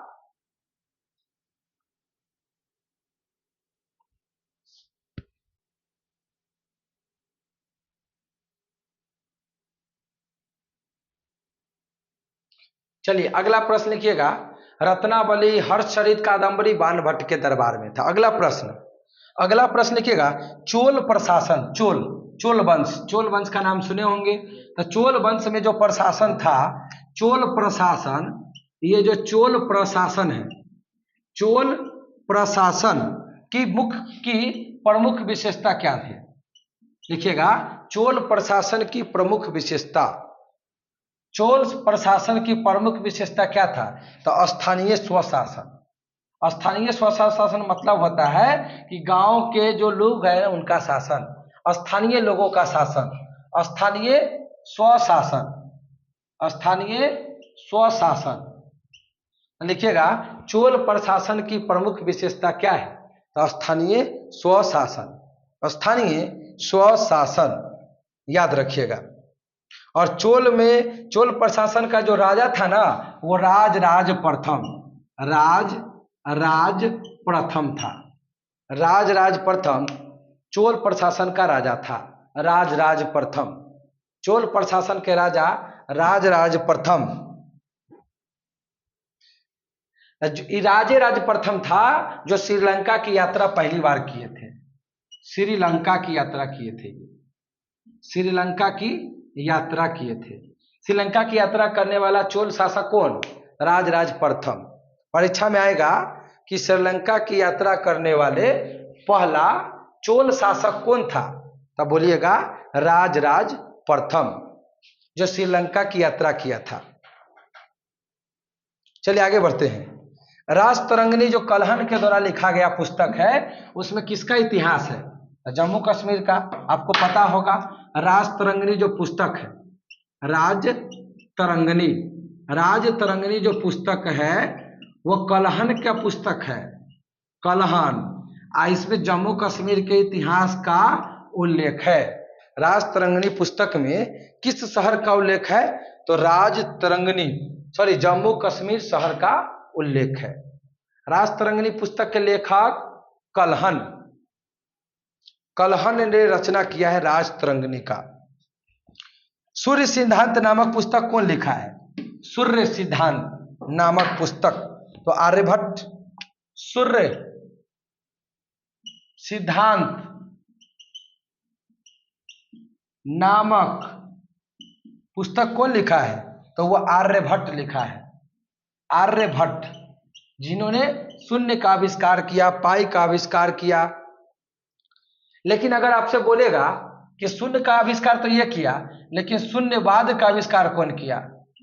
शून्यवाद का, शून्य का आविष्कार आर्यभट्ट, लेकिन शून्यवाद का आविष्कार नागार्जुन ने किया था। नागार्जुन, नागार्जुन। तो ये इंपॉर्टेंट क्वेश्चन है, ध्यान रखना। शून्य देख के आर्यभट्ट के साथ नहीं चल जाना। शून्यवाद बोलेगा तो नागार्जुन होगा, खाली शून्य होगा तो आर्यभट्ट होगा, अब बाद लगा देगा तो नागार्जुन होगा। और नागार्जुन को आपको मालूम है, भारत का आइंस्टीन इसे ही कहा जाता है। नागार्जुन को भारत का आइंस्टीन कहा जाता है। आइंस्टीन, भारत का आइंस्टीन इसे ही कहा जाता है। लेकिन कहेगा भारत का न्यूटन किसे कहते हैं? भारत का न्यूटन। आइंस्टीन तो समझ गए, अब भारत का न्यूटन किसे कहेंगे बताइए? तो ब्रह्मगुप्त को कहेंगे, ब्रह्मगुप्त। तो भारत का न्यूटन किसे कहेंगे? तो ब्रह्मगुप्त को कहते हैं। अब भारत का शेक्सपियर, तो भारत का शेक्सपियर कहते हैं कालिदास को। शेक्सपियर, शेक्सपियर बोलते हैं कालिदास को, कालिदास। लेकिन अगर कहेगा भारत का मिल्टन किसे कहेंगे? भारत का मिल्टन, भारत का मिल्टन किसे कहेंगे? तो भारत का जो मिल्टन है ना, वो अश्वघोष को कहेंगे, अश्वघोष। बस ऐसी उपाधि है, और क्या है? शेक्सपियर क्या होता है बताइए? कुछ नहीं, सब उपाधि है। न्यूटन, आइंस्टीन, भारत का आइंस्टीन नागार्जुन, भारत का न्यूटन ब्रह्मगुप्त, भारत का शेक्सपियर कालिदास, भारत का मिल्टन अश्वघोष। ये सब उपाधि है, टाइटल है, और कुछ भी नहीं।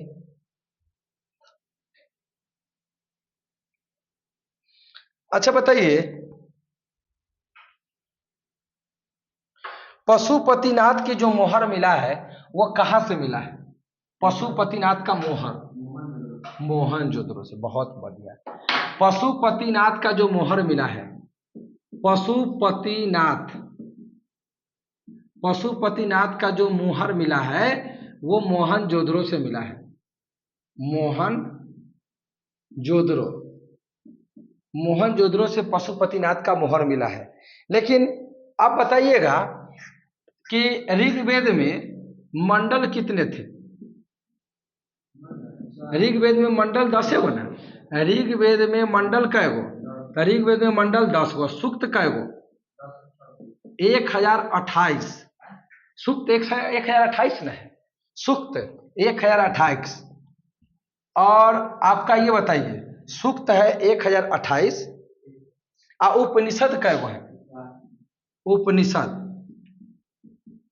उपनिषद कै गो 108, लेकिन ये में से परमाणविक उपनिषद कै गो प्रमाणित किया हुआ? परमाणविक है मात्र 13 गो, नोट कर लीजिए।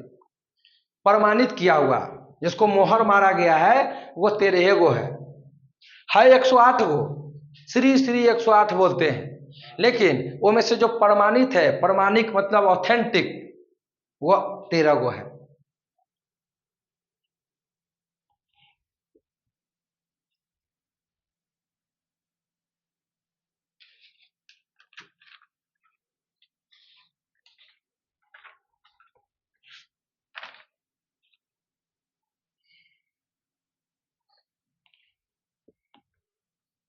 अच्छा बताइए, अब मंत्र क्या वो है? मंत्र 10,552 मंत्र है।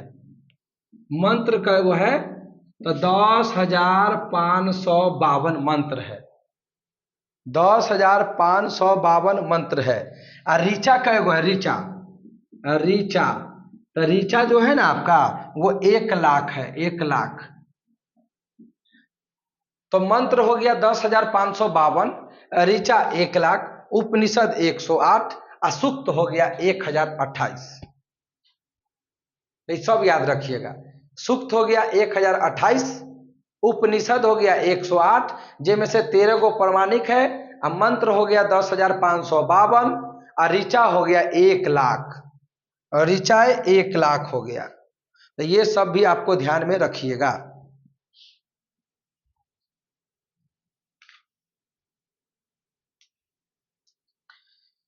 अच्छा, युगल समाधान समझते हो? युगल मतलब होता है जब तुम्हारा ब्याह होगा तो पति पत्नी को क्या बोलते हैं? युगल जोड़ी। हाँ, युगल समाधान, युगल लिखिएगा, युगल समाधान। सवा लिखो ना, ये वाला स लिखो ना, तालाब है स वाला, समाधान। तो युगल समाधान कहाँ से मिला है बताइए? तो युगल जो समाधान है ना, वो लोथल से मिला है। लोथल जो कि भोगवा नदी है, भोगवा। और लोथल कहाँ पड़ता है? तो गुजरात में, लोथल गुजरात में पड़ता है, भोगवा नदी। तो युगल समाधान का जो प्रमाण है वो मिला है लोथल से। 837 का प्रमाण मोहनजोदड़ो से। 837 मोहनजोदड़ो से नहीं, हड़प्पा से। 837 कब्रिस्तान है, कब्रिस्तान लिखा है ना, 837 कब्रिस्तान है जो हड़प्पा से मिला है।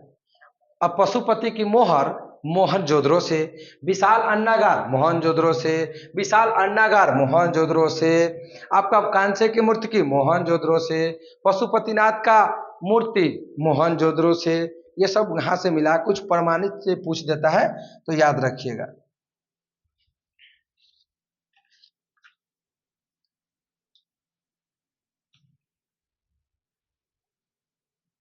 आगे लिखिएगा, देव नाम प्रिय या प्रियदर्शी किसे कहा जाता है?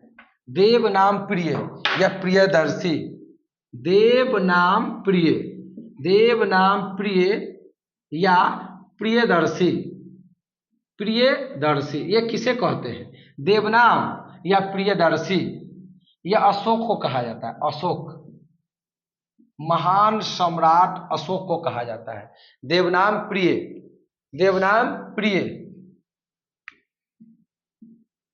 या प्रियदर्शी, अशोक को कहा जाता है। अशोक।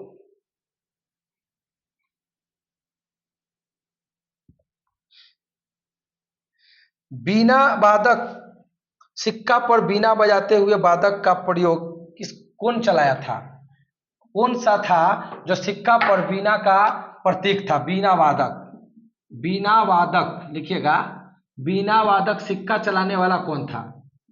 सिक्का चलाने वाला कौन था जो बीना बजा रहा था सिक्का पर, बीना बजाते हुए, बीना वादक। देखिएगा, बीना वादक सिक्का चलाने वाला था समुद्रगुप्त, समुद्रगुप्त थे बीना वादक। मयूर शैली का सिक्का, मयूर, मयूर शैली,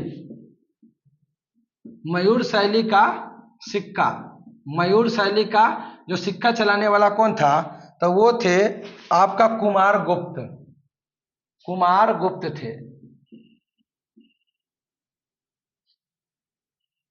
याद रखिएगा।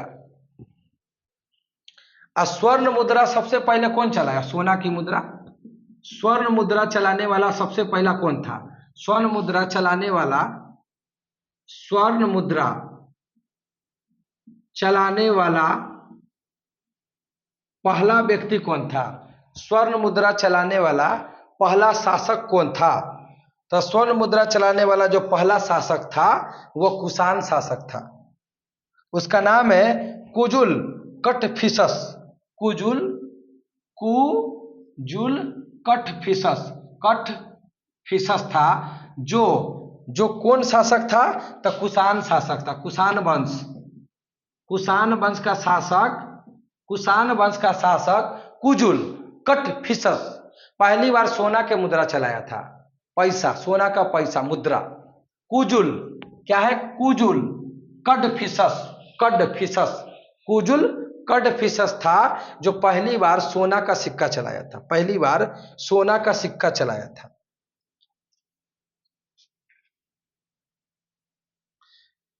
बताइए, अजंता की जो गुफा है, अजंता की गुफा, अजंता की जो गुफा है, अजंता की गुफा वो कौन से काल में बनाया गया था? अजंता की गुफा, अजंता की गुफा, अजंता की जो गुफा है जिसे यूनेस्को वर्ल्ड हेरिटेज साइट में शामिल किया गया 1983 में। अजंता की गुफा या एलोरा की गुफा, अजंता एलोरा, ये दोनों की गुफा ये महाराष्ट्र में पड़ता है। ये महाराष्ट्र में पड़ता है, महाराष्ट्र में। और 1983 में इसको वर्ल्ड हेरिटेज साइट में शामिल किया गया था। तो अजंता की गुफा है ना, ये कौन वंश ने बनवाया है? कौन सा वंश ने अजंता की गुफा बनवाया? तो गुप्त काल में ये बना था। गुप्त काल, गुप्त काल में अजंता की गुफा बना था, एलोरा की गुफा। अजंता की गुफा में 29 गो गुफा है। अजंता की गुफा में जाइएगा तो उसमें 29 गो गुफा है, 29 गो। अजंता की गुफा में 29 गो गुफा है, 29 गो। जे में से 16वां जो गुफा है, 16 नंबर का जो गुफा है वो काफी ज्यादा इंपॉर्टेंट है। 29 गो गुफा में से जो 16 नंबर का जो गुफा पर लिखा रहता है नंबर 1 2 3 4, तो जो 16 नंबर का गुफा है उसमें मरनासम राजकुमारी का चर्चा है। मरनासम, मरनासम, मरनासम राजकुमारी, मरनासम राजकुमारी की चर्चा 16 नंबर गुफा में है, 16 नंबर। तो कुल मिला के अजंता की गुफा में 29 गो गुफा है, जिसमें से 16 नंबर गुफा में आपका मरनासम राजकुमारी का उल्लेख है।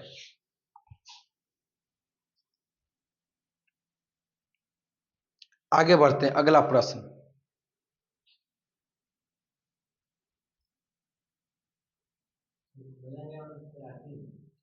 क्या? हाँ, 1983 में खोजा नहीं गया है, यूनेस्को वर्ल्ड विश्व धरोहर सूची में शामिल किया गया। विश्व धरोहर सूची में शामिल किया गया, वर्ल्ड हेरिटेज साइट।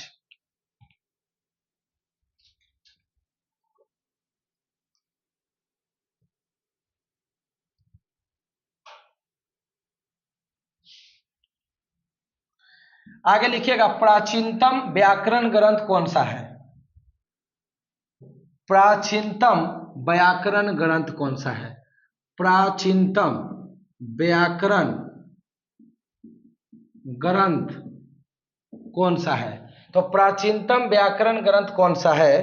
तो वो है अष्टाध्यायी, अष्टाध्यायी, अष्टाध्यायी। प्राचीनतम व्याकरण ग्रंथ कौन सा है? तो अष्टाध्यायी था, अष्टाध्यायी। आपसे पूछेगा कि शक संवत कब आया? शक संवत, शक संवत कब आया?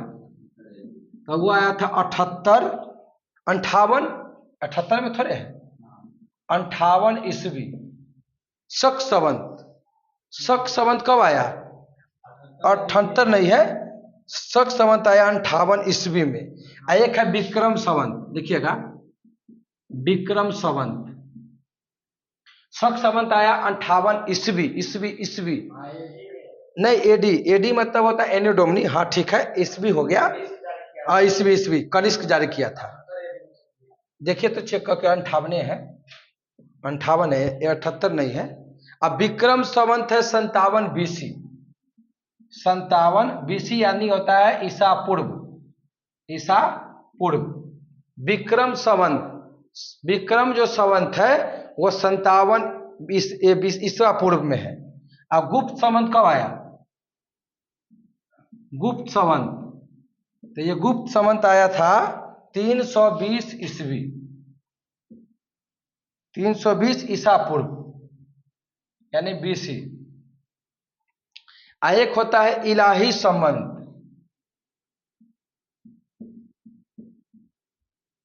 तो इलाही संवत आया था 1583 BC, 1583 ईस्वी कर लीजिए, इसको ईस्वी कर लीजिए।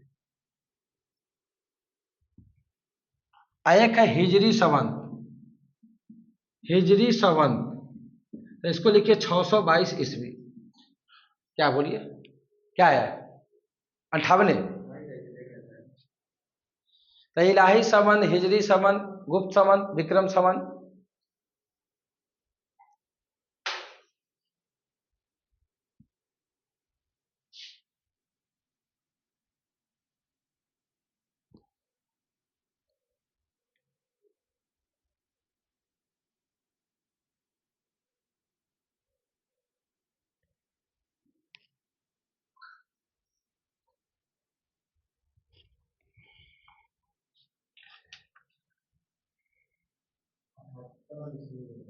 हम्म, 78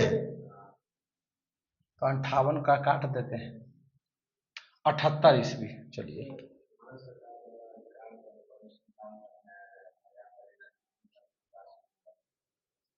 58 है, 78। चलिए ठीक, 78 ईस्वी कर लीजिए संवत को, 78 ईस्वी। चलिए ठीक है, आगे बढ़ते हैं।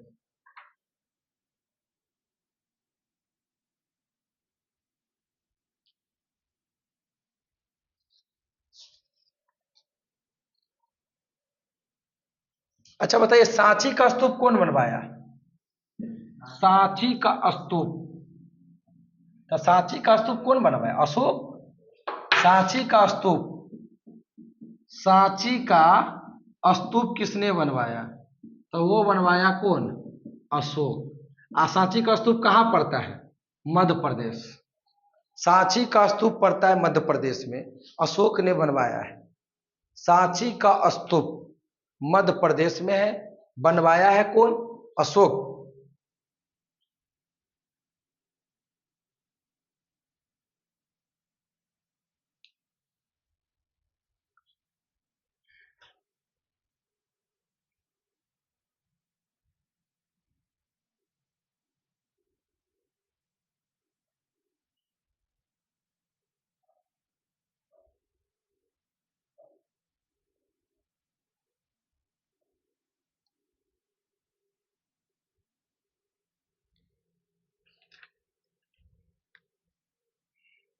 देखिएगा, बृहदेश्वर का मंदिर किसने बनवाया? बृहदेश्वर, बृहदेश्वर, बृहदेश्वर का मंदिर, बृहदेश्वर का जो मंदिर है वो किसने बनवाया था? तो राज प्रथम, राज प्रथम। बृहदेश्वर का जो मंदिर है वो राज प्रथम ने बनवाया है, याद रखिएगा।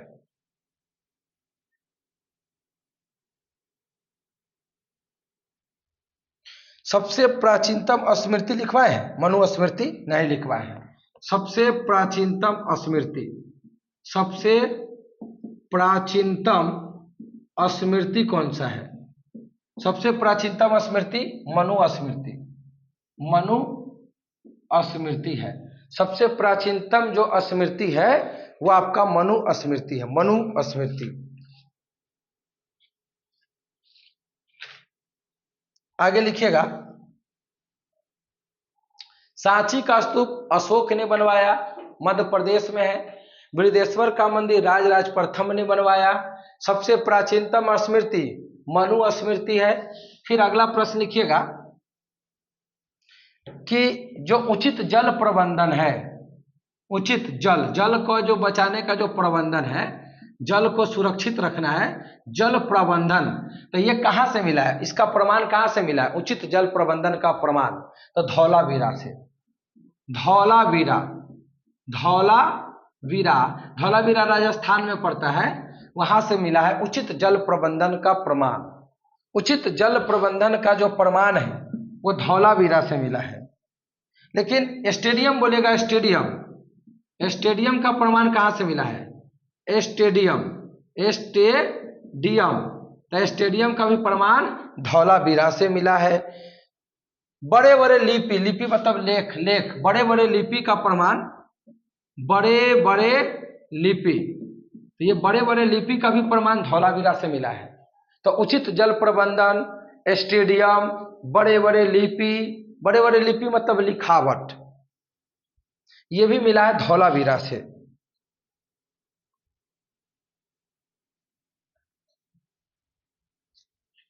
बताइए मेगास्थनीज जो था वो किसके दरबार, वो किसका राजदूत था, मेगास्थनीज, मेगा जो अस्थनीज था, मेगास्थनीज, आप नाम सुने होंगे, मेगास्थनीज, मेगास्थनीज, मेगास्थनीज वो किसके दरबारी राजदूत थे, मेगास्थनीज किसका राजदूत था, किसका राजदूत था, तो वो Seleucus Nicator, Seleucus, Seleucus Nicator, Seleucus Nicator का राजदूत था, जो 305 ईसा पूर्व में भारत आया था, 305 ईसा पूर्व में भारत आया। मेगास्थनीज भारत कब आया, 305 ईसा पूर्व बीसी। मेगा जो अस्थनीज है वो 305 ईसा पूर्व में भारत आया, सेल्यूकस निकेटर का राजदूत था।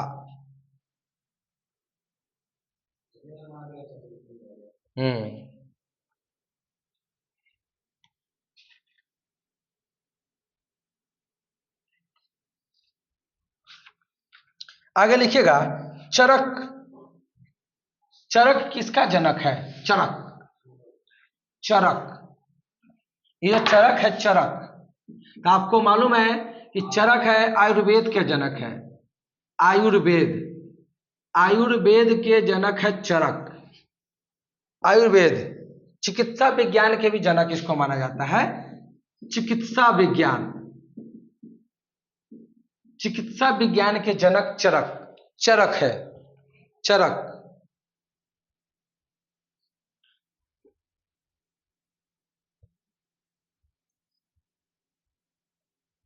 अब बुद्ध चरित्र के लेखक कौन है, बुद्ध चरित्र, बुद्ध चरित्र के लेखक, बुद्ध चरित्र होता है कि चरित होता है, बुद्ध चरित्र होता है, बुद्ध चरित्र के लेखक,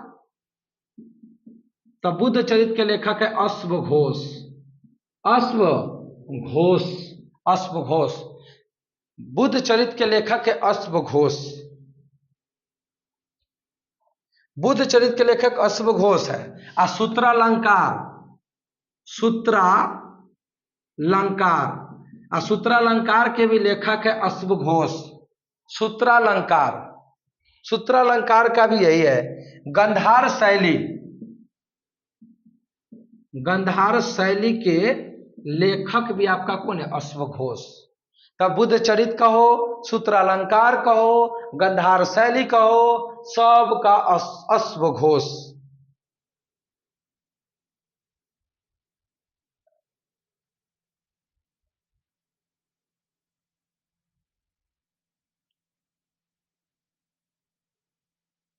आगे लिखिएगा, कविराज की उपाधि किसे दिया गया है, कविराज,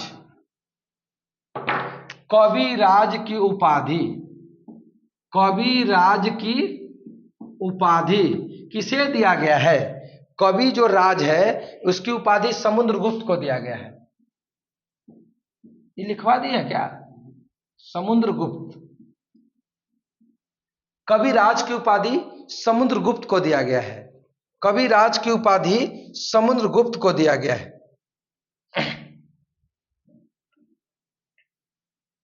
बताइए कुमार संभव के लेखक कौन है?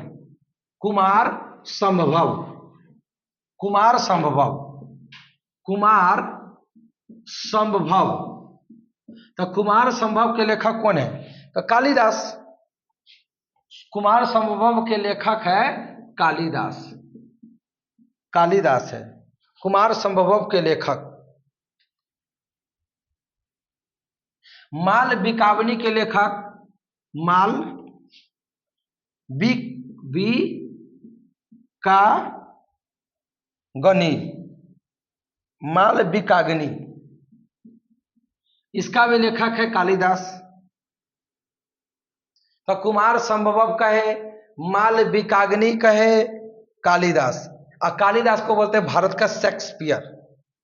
अब मुद्रा राक्षस के लेखक विशाख दत्त, मुद्रा राक्षस, मुद्रा राक्षस के लेखक विशाख दत्त, विशाख दत्त है, विशाख दत्त, विशाख दत्त। मुद्रा राक्षस के लेखक विशाख दत्त, विशाख दत्त हो जाएंगे।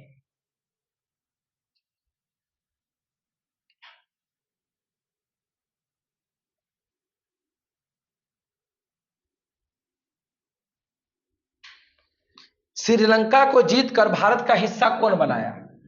श्रीलंका को जीतकर, श्रीलंका को जीतकर, श्रीलंका को जीतकर, जीतकर भारत का हिस्सा बना लिया गया। श्रीलंका पहले भारत का हिस्सा था, तो इसे कौन बनाया?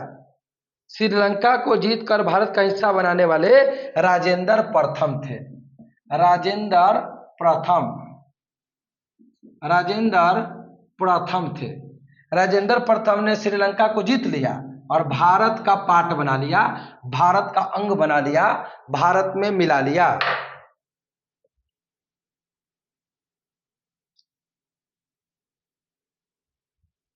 कहेगा एलिफेंटा की गुफा किसने बनवाया? एलिफेंटा की गुफा, एलिफेंटा की गुफा किसने बनवाया? तो एलिफेंटा की गुफा राष्ट्रकूट के काल ने बनवाया, राष्ट्रकूट, राष्ट्रकूटों ने बनवाया एलिफेंटा की गुफा, एलिफेंटा की गुफा राष्ट्रकूटों ने बनवाया।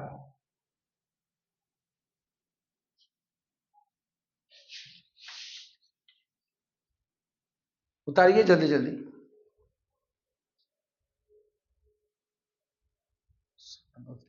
खराब हो जाता है गर्मी में बहुत नहीं, खाना खाते हैं चल आते उनको तो भर दिन चिचियाले रहते हैं, आज खराब हो जाता है। प्राचीन इतिहास तो हो गया मिला जुला के, तनी सा रह गया और कि एक बाद मध्यकालीन है। ये सब सवाल प्राचीन का चल रहा है अभी, अब पूरा प्राचीन का है। ये देख क्या है, ये सब इम्पोर्टेंट क्वेश्चन है, क्या करिएगा, कुछ भी छोड़ नहीं सकते हैं। वही नया क्वेश्चन लेके आएंगे तो पढ़ले पढ़ावले खाली पढ़ावत रहेगा, पढ़िएगा तो यादो करने में तो आपको पढ़ा निकलेगा ही, आपको यादो करने में पढ़ा निकलेगा, रहने दे क्या याद नहीं करेगा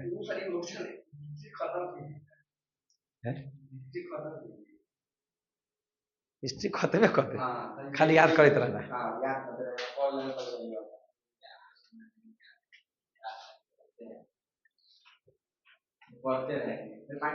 गर्म में हो गया, लोग घर देते हैं लेकिन गर्म में हो गया, लाया था तो ठंडा था।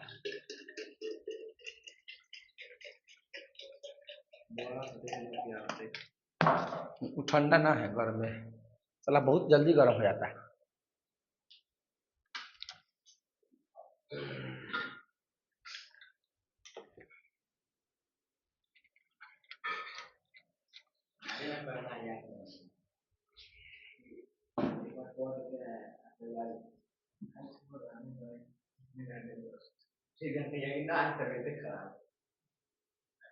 अच्छा आप पढ़ाने पता लगे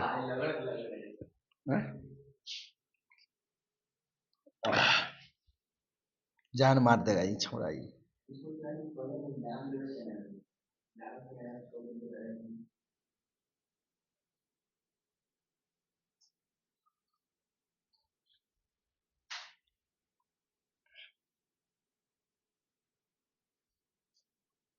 चलिए मध्यकालीन इतिहास में टपते हैं।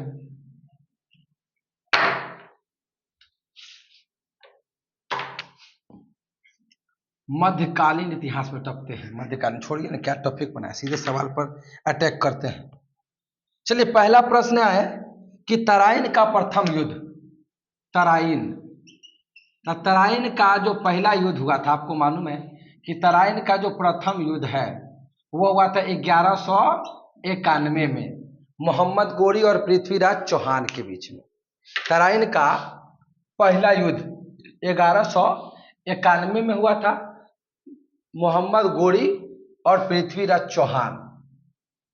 तराइन का प्रथम युद्ध 1191 में, तराइन का पहला युद्ध मोहम्मद गोरी और पृथ्वीराज चौहान के बीच में हुआ था, जिसमें पृथ्वीराज चौहान जीत गया था और मोहम्मद गोरी हार गया था। फिर तराइन का दूसरा युद्ध होता है और उसमें 1192 में, और फिर क्या होता है कि मोहम्मद गोरी जीतता है और पृथ्वीराज चौहान हार जाता है।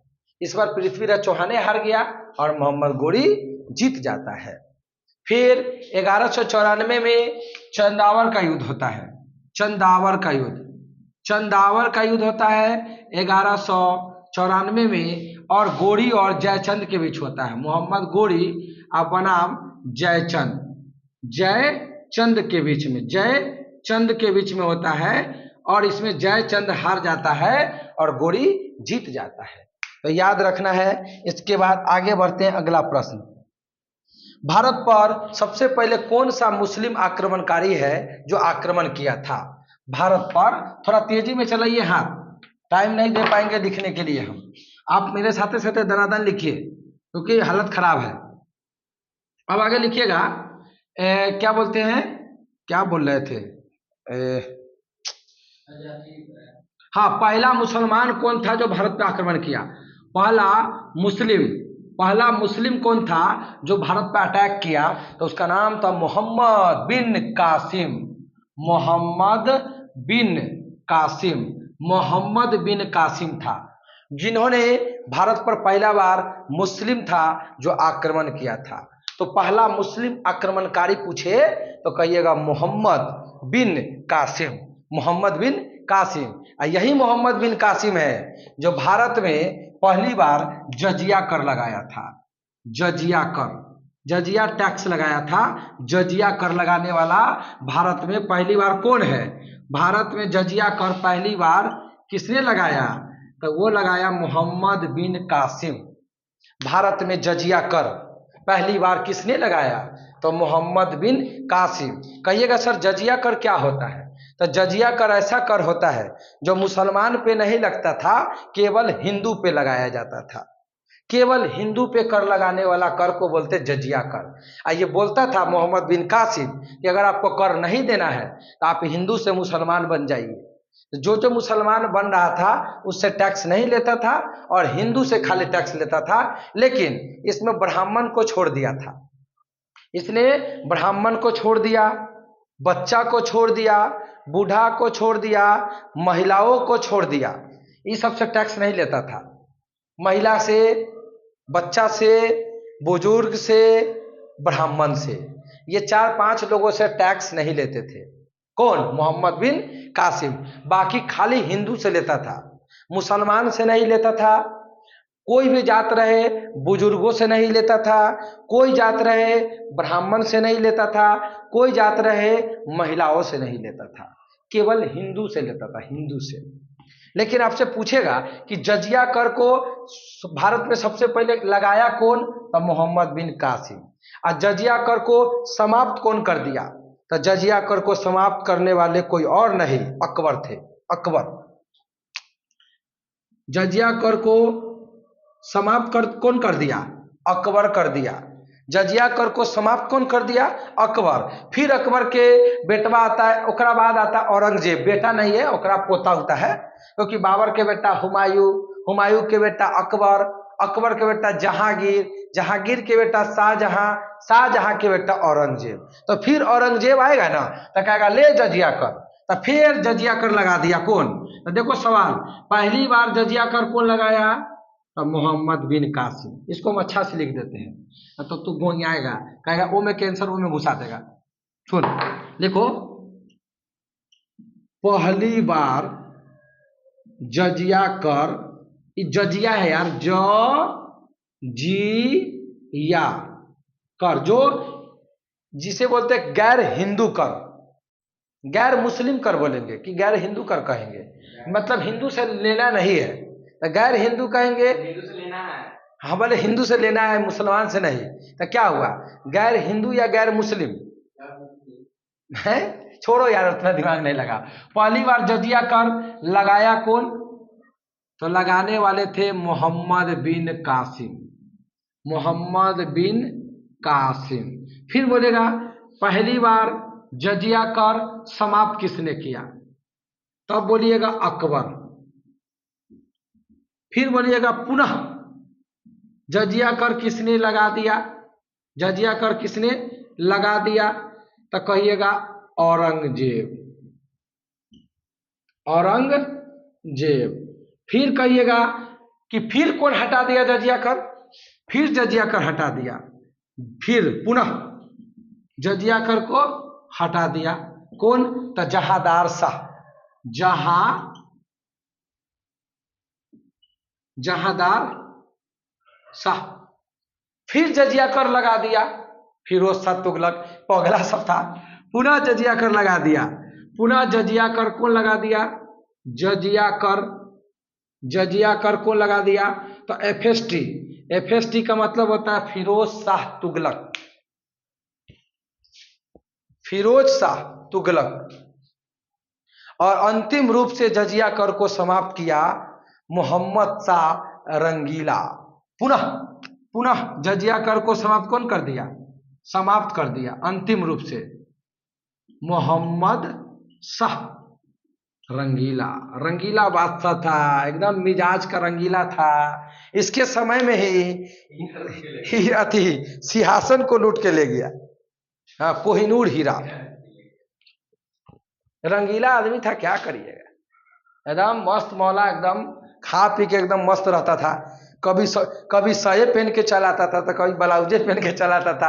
इसको पते न चलता था कि हम राजा हती, कुछ पहन के चला दरबार में, एकदम कबाब सबाब में एकदम विलीन है, एकदम मस्त गाना उना चल रहा है, एकदम ऑर्केस्ट्रा चल रहा है, प्रोग्राम चल रहा है, दारू तारी चल रहा है, एकदम मस्त। नामो धले वैसन के ना, मोहम्मद शाह रंगीला। जजिया कर में देख रहा कितना कंफ्यूजन है, लाया हटाया, लाया हटाया, लाया हटाया, ये कौन खेल खेल रहा था पते नहीं। लेकिन एक बार और याद रखिएगा, इसमें मोहम्मद बिन कासिम ब्राह्मण पे नहीं लगाया, लेकिन ये जो फिरोज शाह तुगलकबा रलाओ, ये ब्राह्मणों पर लगा दिया। तो परीक्षा में पूछेगा कि ब्राह्मणों पर जजिया कर शुरुआत किसने किया, तो फिरोज शाह तुगलक। अब ब्रैकेट में लिख लीजिएगा ब्राह्मण। इन्होंने ब्राह्मण को भी ऐड कर दिया, बोला कि हम लेवो ब्राह्मणों से, हम ब्राह्मणों से लेवो, हाँ ब्राह्मणों से लेंगे। अगर जिसको टैक्स नहीं देना है तो मुसलमान बनो, जो मुसलमान बन जाएगा हम उससे टैक्स नहीं लेंगे। बताइए, तो जजिया कर वाला इतना सिस्टम है, थोड़ा ध्यान में रखिएगा, मस्त है।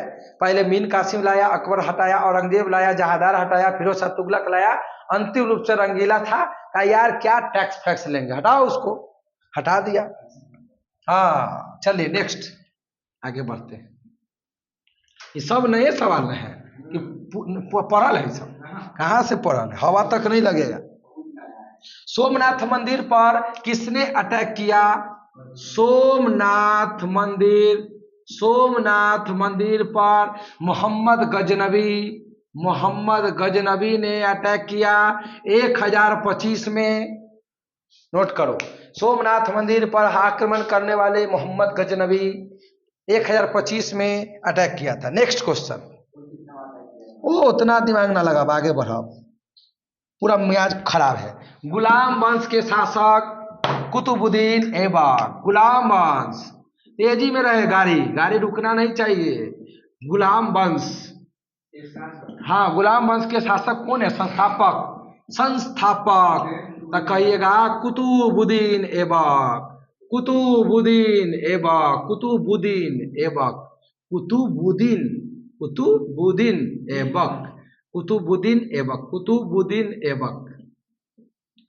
लेकिन वास्तविक संस्थापक, वास्तविक संस्थापक इल्तुतमिश, इल्तुतमिश, इल्तुतमिश, वास्तविक संस्थापक इल्तुतमिश। इल्तुतमिश के बेटी रजिया, रजिया सुल्तान, रजिया सुल्तान, जो एकमात्र महिला, जो एकमात्र महिला थी, जो एकमात्र महिला थी शासिका, जिसे बोलते रजिया सुल्तान। फिर रजिया सुल्तान को भी मोहब्बत हो गया था एक लड़का से, इसको घोड़ा सिखाने के लिए आया रजिया सुल्तान को। चूंकि शासिका थी, राजा थी और लड़की थी, लड़का का वेशभूषा में रहता था। अब हुआ क्या, इसको घोड़ा चलाने नहीं आता था, तो एगो लड़का को बहाल किया गया। अब घोड़ा चलाते चलाते प्यार मोहब्बत इश्क हो गया रजिया को। अब वो लड़कवा एकरा पीछे पगला गया, कहा कि तरानिए हमरा आ गए हमारा कांटेक्ट में एकदम, तू सब देहाती भाषा में मतलब पट गई, तो ये पट गया था रजिया।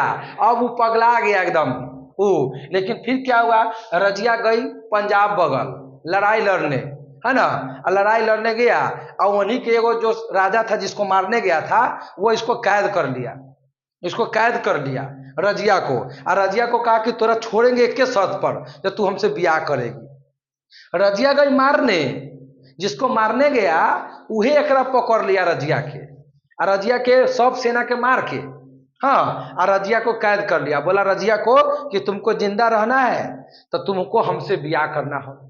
अब क्या किया, रजिया ने शादी किया मजबूरी में, और जब वो लौट रहा था तब रास्ते में ही एकरे इल्तुतमिश ने 40 गुलामों का दल बनाया हुआ था। 40 गुलामों का दल से बोलते तुर्कान ए चहलगामी, तुर्कान ए चहलगामी को बोलते हैं 40 गुलामों का दल बनाने वाले थे इल्तुतमिश। इसको समाप्त किया था बलबन। 40 गुलामों का दल पढ़ाए हुए हैं तुर्कान ए चहलगामी, जिसे समाप्त किया था बलबन। तो वह रास्ता में रजिया और उसके जो लड़का था जिससे शादी हुआ था उसको मार के समाप्त कर दिया था। इसी में से 40 गुलामों के दल में से ही एक आदमी। तो ये कुल मिला के हर कोई प्यार मोहब्बत में ही मारा गया है। आप देख लो, पृथ्वीराज चौहान को मरने वाला था, प्यार मोहब्बत में पगला गया, संग मित्र केकरा से ब्याह हो गया, संयोगिता से प्यार मोहब्बत हुआ, और फिर ओकर बाप ये दुश्मनी मोल ले लिया, अब मतलब में फिर लफड़ा हो गया और फिर सही मर गए। तो जितना सब मरा उड़ा ना प्यार मोहब्बत में मरा है। इसलिए बुआ प्यार मोहब्बत छोड़ो, प्यार मोहब्बत धोखा है, अब पढ़ लो, अभी मौका है। प्यार मोहब्बत करने का उम्र मिलेगा, अभी प्यार मोहब्बत करने का उम्र नहीं है। अभी तो 300 रुपया भी नहीं है रिचार्ज कराने का। रिचार्ज खत्म होता है तो कहता है 50 रुपया दोस्त भेजना, 60 को भेजना, 70 को भेजना, कहीं तो जुगाड़ करता है 300 के। तो ये दिक्कत है। तो पहले नौकरी करो, बिहार पुलिस में सेलेक्ट हो जाओ, 40-42 हजार के महीना कमाओ, और फिर बिहार पुलिस वाली में से वो देख लो, अपन 2 गोरा रहेगा, 80 हजार महीना आएगा, 40 हजार बचाना, 40 हजार खा जाना। अब मस्त एक के बगल जनी ड्यूटी रहता वही अपन लगल रहना, तो वो में जिंदगी में मजा है। अभी अलेल बलेल के चक्कर में तू पड़ जाता है, अब फिर नौकरी नहीं लगता है और रोड पे भटकने लगते हो, और उसका शादी ब्याह हो के एकदम नौकरी वाला घर में लड़कियां चल जाती है, और जकरा चक्कर में तू पढ़ाई डिस्टर्ब किया, तू रोडे पर रह गया। और लड़की के मतारी बाप 10-20 लाख दहेज दे के और निम्मन एकदम बैंक पीओ और रेलवे आर्मी वाला लड़का से ब्याह करा देता है, और तू यहाँ ठन गोपाल बोआइत रहता है, अति आशिक बन के आशिक बन के घूमते रहता है कि हमसे प्यार नहीं किया, हमसे शादी नहीं किया तो हम मर जाएंगे, हम ब्याह नहीं करेंगे, और सुख शांति से जी रहा है, और तू यहाँ बैताल बन के घूम रहा है। ये सब छोड़ो, ये सब छोड़ो, और तुम क्या करो, नौकरी का तैयारी करो, बिहार पुलिस में सेलेक्ट हो, फिर बिहार पुलिस वाले को अपना उधरे देखो, अपना जो अपना पसंद आ जाए, और दोनों सेटिंग करो। अब बस 2 गोरा के वेतन 80 हजार आएगा, एगो के खाओ एगो के बचाओ। अब बताओ ऐसा मास्टर तुमको कहाँ मिलेगा जो तुमको इतना ट्रिक बता रहा है? ये ट्रिक है, 40 हजार सेव करने का ही ट्रिक है, और ऊपर से एक के बगल रहोगे, कोई दिक्कत ना हो, आराम से मस्त मौला जिंदगी जीते रहो। केनी जाम लगे केनी क्यों है, छोड़ भाई, है ना, तो ध्यान रखना, तो आगे बढ़ो। बाकी बीच बीच में इसलिए फुहारा दिए है, ये एगो प्राचीन इतिहास खत्म हो, माथा हैंग हो गया, ललक कुछ बोल रही है, अब ठंडा हो गई, अब चलते 1-8 घंटा और आगे बढ़, आगे बढ़ो, आगे आएगा नहीं तो फिर गड़रा जाएगा बुआ। आगे देखो, अच्छा अच्छा क्वेश्चन, आगे बढ़ते हैं। ये सब हटाओ ना, प्राचीन इतिहास का है, हटाओ इधर। चलिए अगला प्रश्न,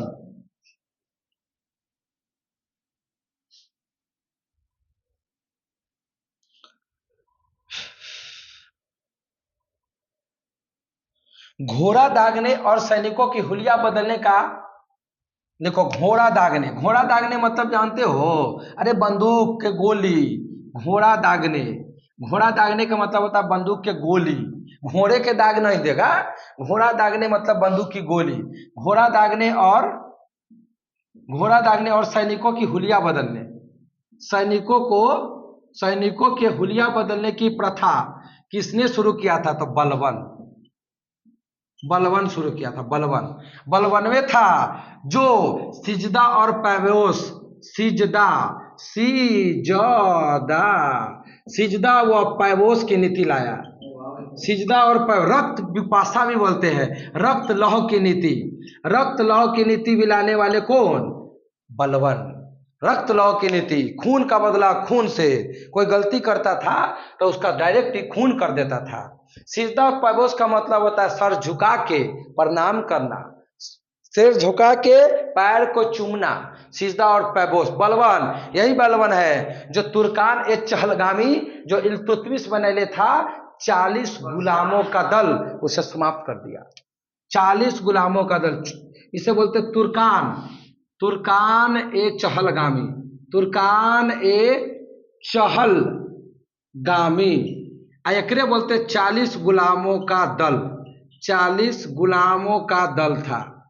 40 गुलामों का दल। जैसे आज मोदी जी के साथ में 30 गो मंत्रिमंडल है ना, ठीक उसी प्रकार इल्तुतमिश अपने राज्य को चलाने के लिए 40 गो आदमी को नियुक्त किया था और उसी को बोलता था कि हम 40 मिलकर इस राज्य को चलाएंगे।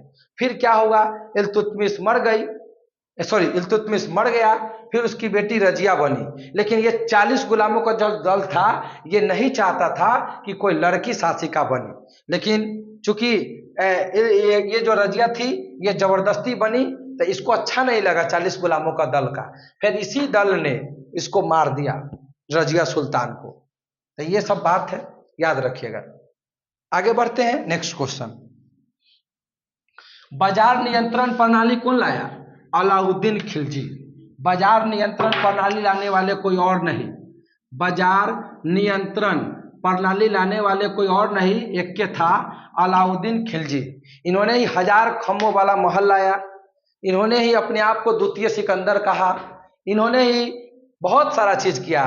इन्होंने बाजार नियंत्रण प्रणाली लाया, अलाउद्दीन खिलजी। आगे बढ़ते हैं, ये सब पढ़ाए हुए हैं, याद रखिएगा। बहुत पढ़ाए हुए हैं, बस रिवीजन मार लेना। अभी हमको जो नया सवालों को पढ़ाने दीजिए।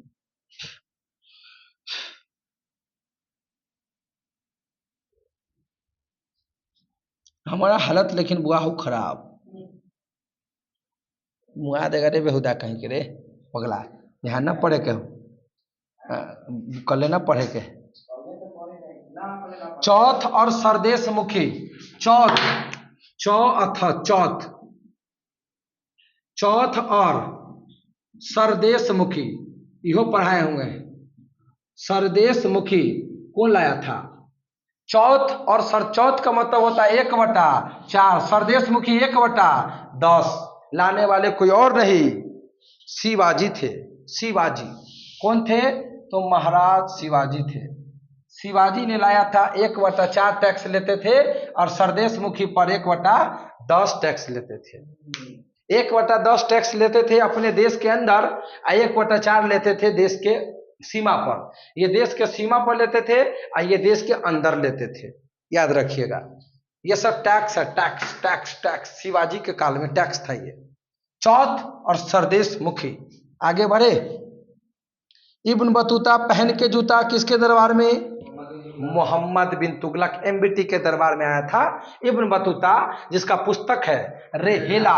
रेहेला पुस्तक, रेहेला पुस्तक।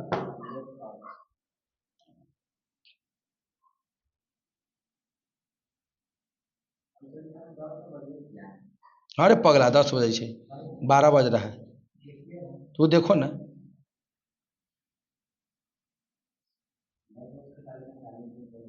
मारेंगे घींच के, तबला पलट जाएगा। 12 बज रहा है, देख रहे देखा।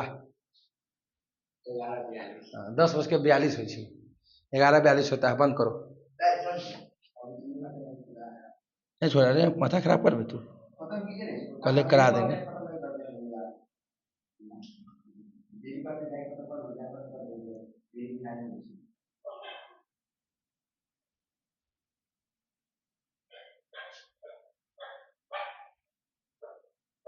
ताजमहल के वास्तुकार कौन है? ताजमहल के वास्तुकार तो सब तो यादें है। और हमारा पास जो PDF है ना वो यादें है। अब अथी कर लेंगे स्टिकर बना लेंगे, हालत न खराब, गर्दन जाम हो गए। तो बोल के देख नहीं पगला कहीं के देख अथी आधुनिक भारत के तो सब यादें हैं।